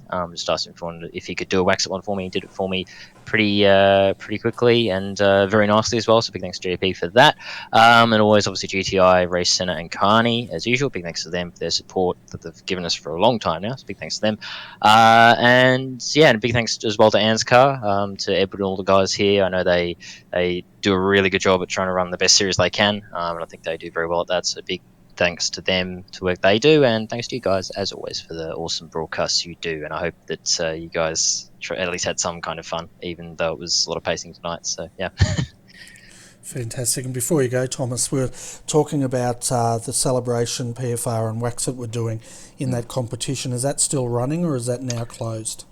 I believe it's still running. That is really bad, Bernie, because I should know these things. But I'm pretty sure it is still running. I think it goes till sort of late November. I'm fairly sure. So I think it is still got about a week or so on it. So yeah, if you haven't done, definitely get on that, because it's an awesome prize that they're offering there. And as you pointed out last week, Bernie, I know I can't get it now, so annoyingly, because my floor could use some polish, but that's okay. I can do it in my own hand. Yeah. So folks, go over to Facebook, Proforce Racing Facebook page. Yep. And there's a post up there about the competition. Have a read of that, and it'll tell you how you can enter this competition. You win $200, from what I understand, of Waxit e-vouchers. Yeah, keep your car nice and polished and spick and span, which I'm sure would be an awesome thing to have this summer, so you can really show it off to the public. Fantastic. Well, Thomas, we invited you to a barbecue, so here's your sausage sandwich, here's your beer. Thank you. Thanks very much for coming in. You can go now. Thank you, Bernie. I'll see you guys next time. And again, awesome stuff in the broadcast. See ya. Bye. See ya. Okay. So, how'd you go there? Well, we've got a 2-1 score now. We've had both Jason and Thomas say it's driver standards, whereas we had the diplomat saying he thinks some of it was netcode and he's not saying until he looks at the replay. Okay. So let's bring up Mr. Jake Blackhall, biggest mover tonight, and let's find out what he has to say about it. As always, I'll soothe him into a false sense of security, and then you can whack him. All right? Is that how it works? It does, and I've got a good one for Jake tonight. Oh God, here we go. Okay, well let's get through these quicker, because we'll be here all night if we don't. Hi Jake, welcome to the RRTV Combox, mate. Congratulations, you're the biggest mover of the race tonight, up 27 positions. We've got you in as 6th. Could be wrong because my telemetry is playing up. But tell us a little bit about how you made so many positions up when we had so few green flag running. Yeah, I don't know. It was 7th, to be fair, Bernie, and it was I don't know. To be fair, the truck was very push loose. So in layman terms, that's actually tight. So through the middle of the quarter and coming off, the truck's actually wanting to push out the racetrack, and then it will go loose. So that's what I had. I had a lot of push loose off the corners, and I think a lot of people were struggling with that. So I tried to actually diamond off the corners and make up spots that way. So just on the restarts, being patient, watching people run very tight through the middle, and then just ducking underneath them on the exit. And I think that's, even with the limited laps, you just sort of pick them off every little restart, trying to see and stay out of trouble. Obviously, there was a couple of 1 or 2 wrecks in front of me that I was able to get around, where I gained maybe 3 or 4 spots, but the rest of it was just trying to be patient with everyone around the racetrack. But it was definitely interesting. Yeah, we were actually riding with you on one of the restarts, and we could see on that restart you were being assertive, but you weren't being reckless, I guess it would be the word, and you're being very patient. At one point on the restart, you were having a look on another car to make a move, but then you had a car on the inside, and you went high. But good driving, mate. 26 positions you got up, because you finished in 7th. I'm going to hand you over to Danny now. He's called a disciplinarian, and I'm not sure if the other drivers have told you what he's like tonight, but yes, it's one of the Danny classic barbecues tonight. Hey Jake, how you going? Oh, good. Yourself? I'm good. I had a nice night, nice relaxed. Yourself? Interesting one. Let's be fair. It was very interesting, especially from the back. Okay, driver standards. How were they tonight then? from what I could see, they weren't all flash. There was a couple of incidents that I think maybe could have avoided. I don't know who they were or whatnot, but a couple of incidents could have been avoided. But a lot of the time, there was a lot of netcode. And to be fair, I know myself, I came in an incident with, I think it was Shannon 55 coming off of turn number 4. We actually got into each other, had a later look, and there was another car length between us, but some of it didn't look as great. Well, of that, you received 10 incident points tonight. Yeah, I know. It's a interesting one, isn't it? I actually got a 0x from another car, then I got a 4x from no one when I was nowhere near anyone, and then another one with Shannon, and then a 2x from I don't know where. So you think it was a mix of server issue and driving standards then? Definitely, I know part of it was driving standards. Having a look at some of it back, there was a little bit of that. And then netcode, obviously, I got 10 incidents, and I know 4 of them I actually looked like I hit someone, but then it was netcode. Having a look back anyway, and we both actually agreed on that anyway. We had a look, and Daniel actually looked at it during the server and said there was massive netcode. So, and the other 4 didn't even adjust anyone, and technically when you look at it, you don't actually hit anyone, but because they've come up or blocked the line or whatever, it actually counts as an incident. So it was definitely interesting at that point, but there were definitely some driving standards issues out there. Well done anyway, mate. You did well tonight. It's looking like the championship is pretty much yours. Yeah, actually, I had to get within 7 spots of Jason and to sort of make it count tonight, and that was it. Did that, so I'm actually wrapped to do that. Unfortunately, it's not the way I wanted to do it today here in Phoenix, with the way I would rather have raced for it tonight and not have obviously so many yellows. But it's done and dusted, and can sort of even out the playing field. If I don't race next week, I'll still win by 1 point if Jason wins, which sort of evens out from my sport. So yeah, it's good to get it done, and can maybe even just join Bernie in the comms booth for the whole race while I'm in the car. Awesome. I'm going to hold you to that. I'm down for that. We can do it next week at Homestead, and I'll sit in the comms booth. I'll mute during I'm racing, obviously, unless you want to. I'm happy to go actually because I've won the title. So we'll talk as we're racing. We'll have a good crack at that one. Sounds like a plan to me. And have you finished with your barbecue yet, Danny? Yes, no, I'm all good. You behaved yourself tonight. This time. Yeah, basically Danny's been barbecuing all the drivers to get their opinions, but before we let you go though, there's 2 questions. One is your sponsors, and I've got a list here that I'll tick off as you go through them. Yeah, massive list. Obviously, shout out to Evolution Racing Team for all their support. Logitech G, Joel World Timing, GTI, and Asher Racing for all their support that they've given me this year. Fantastic. Final question for you.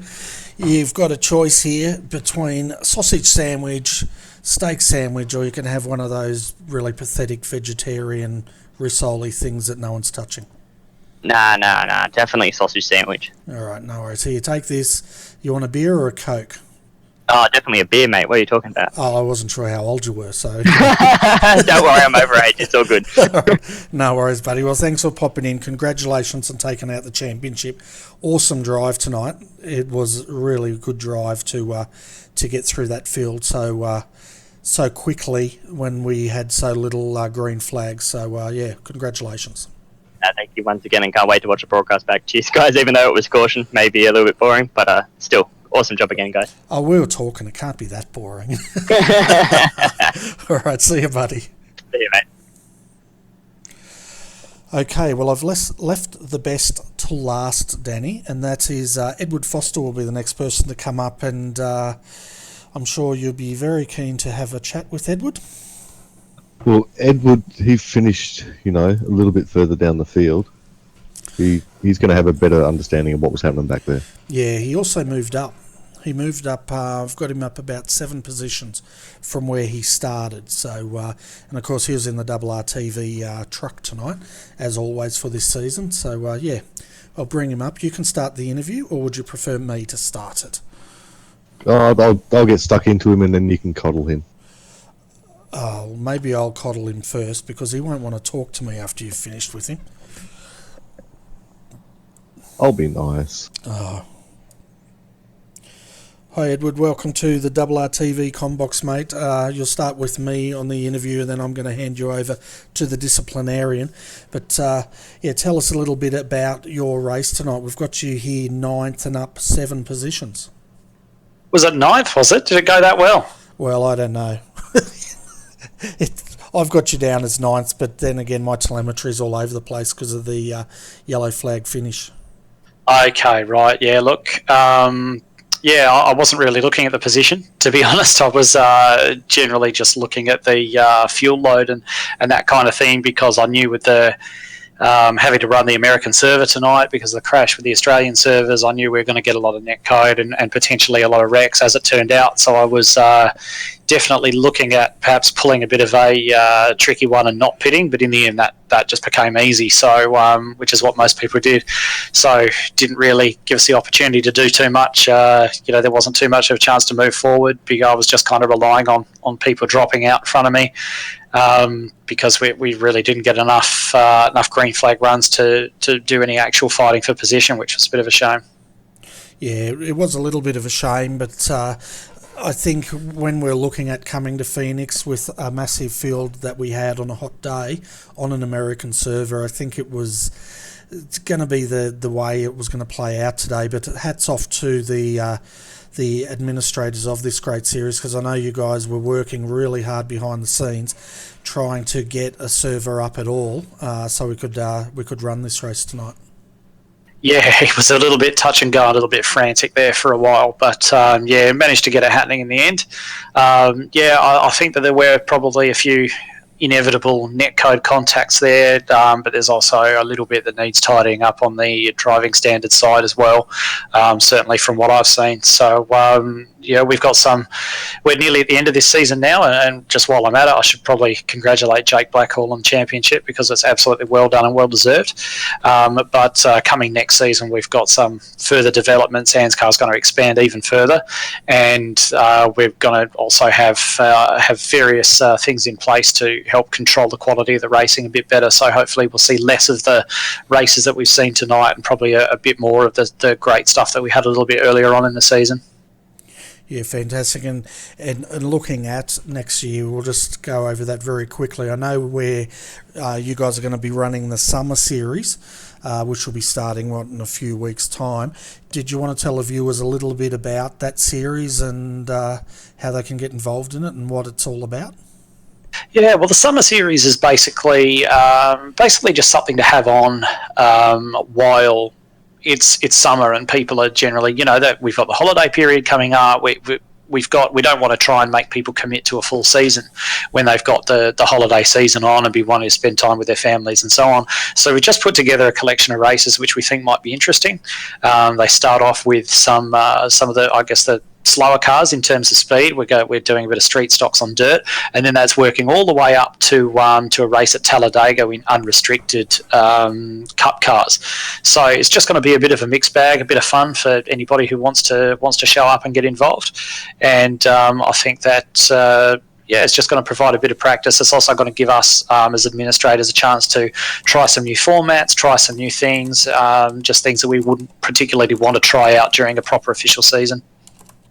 Yeah, fantastic. And of course, you've got a very big season coming up next year as well, and starting off with, I think, Daytona. Is that right? Yeah, that's right. We're running a season for the top-level cup cars. It's going to be an open setup series, and it's going to run all year long with one race a month. It's going to start off, of course, with the headline race, the Daytona 500, and then after that we're going to be running probably what we pick out of that month's real life races as being the one that we'd want to run, and running one of those races a month in a year-long series. And it's going to be the best of the best drivers are going to be in that one, open setups and everything. So absolutely top-level stuff, we're hoping.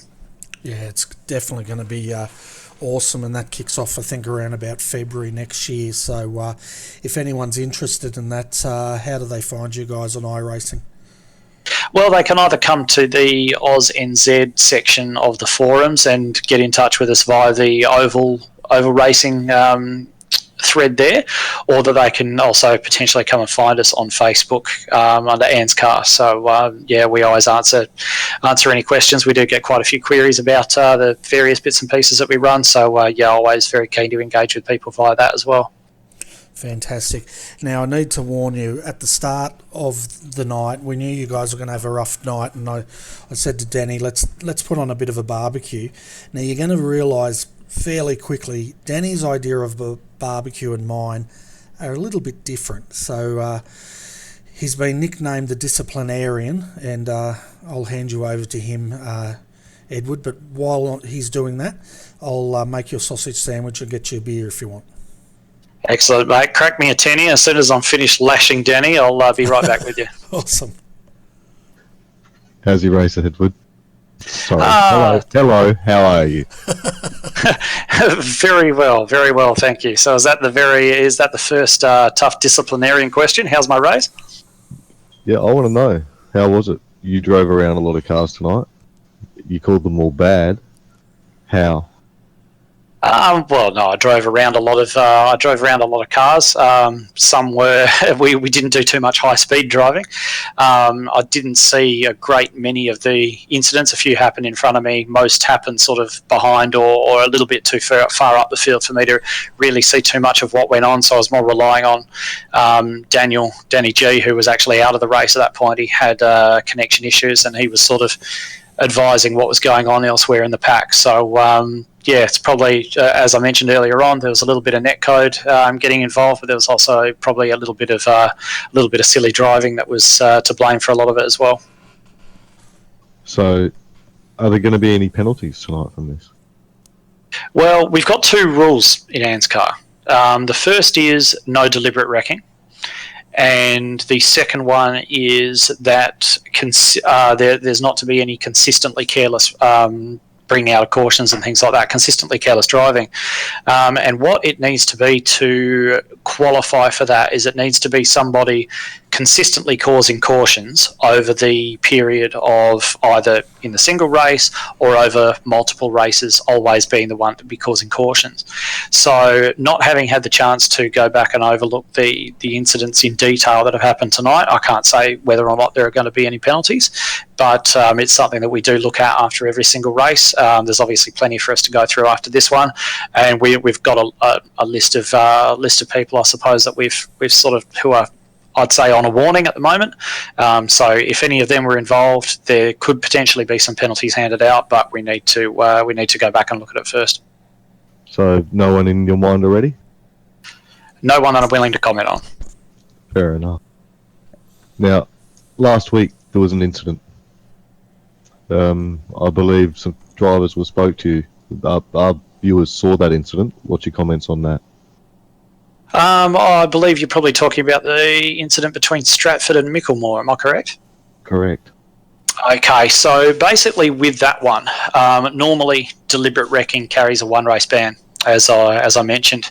So looking at that one, there are a number of things to take into account, and that was that essentially we had Stratford, who made a couple of attempts to actually take Micklemore out prior to that taking place. And after looking at it and looking at it a few times, we found that if Josh had not wrecked Stratford like he did, then there was going to be an incident between the two of them anyway, because of the way in which Stratford was swerving towards him, pushing him up the track and all the rest of it. So we deemed that in that case the responsibility for the incident was shared. We've warned them both. We only really hand out a ban or a penalty if one person is pretty much entirely to blame for the incident. And given the fact that in that case we believe that, all things considered, the responsibility between them was shared, we had the option to ban them both for a race, or we had the option to give them both a warning, say, stop it, guys, and carry on. And obviously we'd always rather see cars on the track than not. So that's what we chose to do. We chose to give them both a caution and basically not allow it to happen again, with the proviso that if it did happen again, predominantly on one half or the other, or if they both touched again in such a similar scenario, that they both be missing a race. Thanks for that. That just, that lets our viewers know exactly your view on those sorts of incidents, because look, they witnessed it. they saw it, they want to hear. Absolutely, yeah. We did put a explanation of that just up on the Facebook page as well. I understand that not everybody who's watching will have seen that, but we do put any stewarding updates on there as well. So there was quite a lot of discussion that went into that one, and so that's the solution we came up with. No worries, mate. Look, I think I've had my fun with you. I'll hand you back to Bernie, and well done on the race. Thank you. Yeah, fantastic, Edward. One of the viewers, they were wanting me to ask you about the whole netcode issue. They were just saying that they watched a few of the races previously where there was a lot of incidents that didn't appear to be netcode. Can you tell the viewers quickly about, the sort of things you were talking about earlier of putting in place? Are you allowed to talk about that yet, or should we just leave that until the administrators have come up with a plan to deal with a lot of yellow conditions? Okay, well there are some things that have been decided, and there's a lot that hasn't. So in terms of what has been decided, we are going to reduce the size of the field next season, and the way that we're going to do that is we're going to run, most likely we're going to run 2 splits. The top split will be the one that you'll see broadcast on RRTV, and that will generally have the best drivers involved in that series, and then the ones which were sort of up and coming, a bit new to it, and just sort of still refining their skills, they'll be racing in that second split until such time as they've managed to prove that they are ready to move up to the top one. Exactly how that sort of promotion is going to look, and exactly how the structure of the whole thing is going to look, is still very much up for discussion, something that we're working through at the moment. We've made a fair degree of headway even in the last few days about exactly what that's going to look like in terms of format, but I think we're going to come out with something next year which is very another step up again, I suppose, from what we've seen here, and the racing should clean up a fair bit. We've got this unique problem with the oval racing where every time there's an incident, it's not like the road racing where the race goes on. Every time there's an incident, it puts the entire race under caution. So while a caution every now and again can be exciting and so on, it's not something that you want to have like tonight, where you're running almost the entire race under caution. It's good for no one. So that's basically the way we're leaning at the moment, is towards this 2 split idea, and exactly what the specifics of that are going to look like. Watch this space. No worries, fantastic. Well, thanks for answering all our questions and the ones from the viewers there. We appreciate the openness that you guys bring to the series, and letting everyone know what's going on out there. But anyway, Edward, we've got one more round to go, and that's at Homestead next week. What sort of racing do you think we're going to see there for that style of track? Well, I hope to say that it would be somewhat better than tonight. We're going to be, I'd say that kind of race will probably see a couple of caution periods for absolute certain, because it can get quite close. You do get quite a lot of close racing there, but I would also expect that it will be cleaner than tonight was. And also we're going to not be running that race with the option of a fast repair either. So people are going to have to be very careful not to damage themselves, or they're going to be out of contention, and we're hoping that might just help people to scale back the aggression a little bit and keep that race the way we all want it to be. Yeah, fantastic. And as you were saying, the incidents we had tonight, we had a couple of big ones, but a lot of them were just, cars spinning and stuff like that. And as you said, with oval racing, that does bring out a yellow straight away. So, yeah. But anyway, thanks for coming up and having a chat with us. It's been awesome.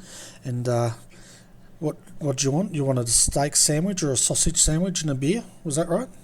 All 3, mate. Absolutely. Here you go. You've earned them. So Thank you, guys. You can have one of these veggie bloody risoli things that Danny wanted me to cook as well, because they're crap. No, you can put that down, mate. Right, no worries. All right, see ya. See you later. Well, there you go. Danny, we got through those interviews without anyone swearing at you, so that's pretty good. It is, and it's good to finish with Edward there, with being in the position he was in, to see that sort of stuff. He really would have known what was happening. Yeah, it's a good way to round it off as well by giving the viewers a bit of an idea of where the series is running as well, and what's planned for next year, because there are some pretty big things coming our way with the ANZCAR series and where they want to take it. So that's going to be very exciting for the Australian and international viewers that love their NASCAR action, that's for sure. Absolutely. We can only look forward to it. Definitely, and looking at the rest of the week here, folks, on RRTV, tomorrow night we've got the Australian Online Supercar Championship. It will be coming to you from Interlagos tomorrow night for the Interlagos 150 sprint race, and that's going to be extremely exciting once again. Last week we had about 58 V8 supercars, I think it was, take to the track around about, and we'll probably get the same amount tomorrow night. So if you want to end off your work week with some V8 supercar action, check out our YouTube page and you can see when that race is scheduled. And then we finish the week off on Sunday night with another round of the Australasian Super Skips, and that's going to be another exciting race of Skippy racing. But so that's your week of racing on RRTV. All right, Danny. Well, thanks, mate, for coming up here and joining me in the comm box. It's always a pleasure having you in here. And next week, I think we're going to have Ryan up here, but and you'll probably be on the track, won't you? No, actually, it's the last round. I've only ever done the race for a bit of fun, sort of thing. So I think I'm going to sit that round out and just watch. I think let the guys who there's still that chase for the final position on the podium. Well, that's exactly right. We've wrapped up the championship, but it's going to be interesting to see how these points shake out for next week on those minor places, because there's all to play for, isn't there? On the on third down to 10th, so there's still a lot of drivers there that are going to be coming in to try to improve next week. Exactly. Well, if you're not racing, you can always come up in the comm box here and do some more grilling, because I like the way you cook those sandwiches. But anyway, folks, on that note, thanks for joining us. I hope you've enjoyed tonight's coverage of the ANZCAR Thursday Night Thunder, and it was one of those races that ended up under yellow, and that was unfortunate, but hopefully you still got a lot of fun watching the coverage. But until we see you again, on behalf of Danny Trim, I'm Bernie Weemers. Thanks for joining us, and we look forward to seeing you again on RRTV very soon. Good night.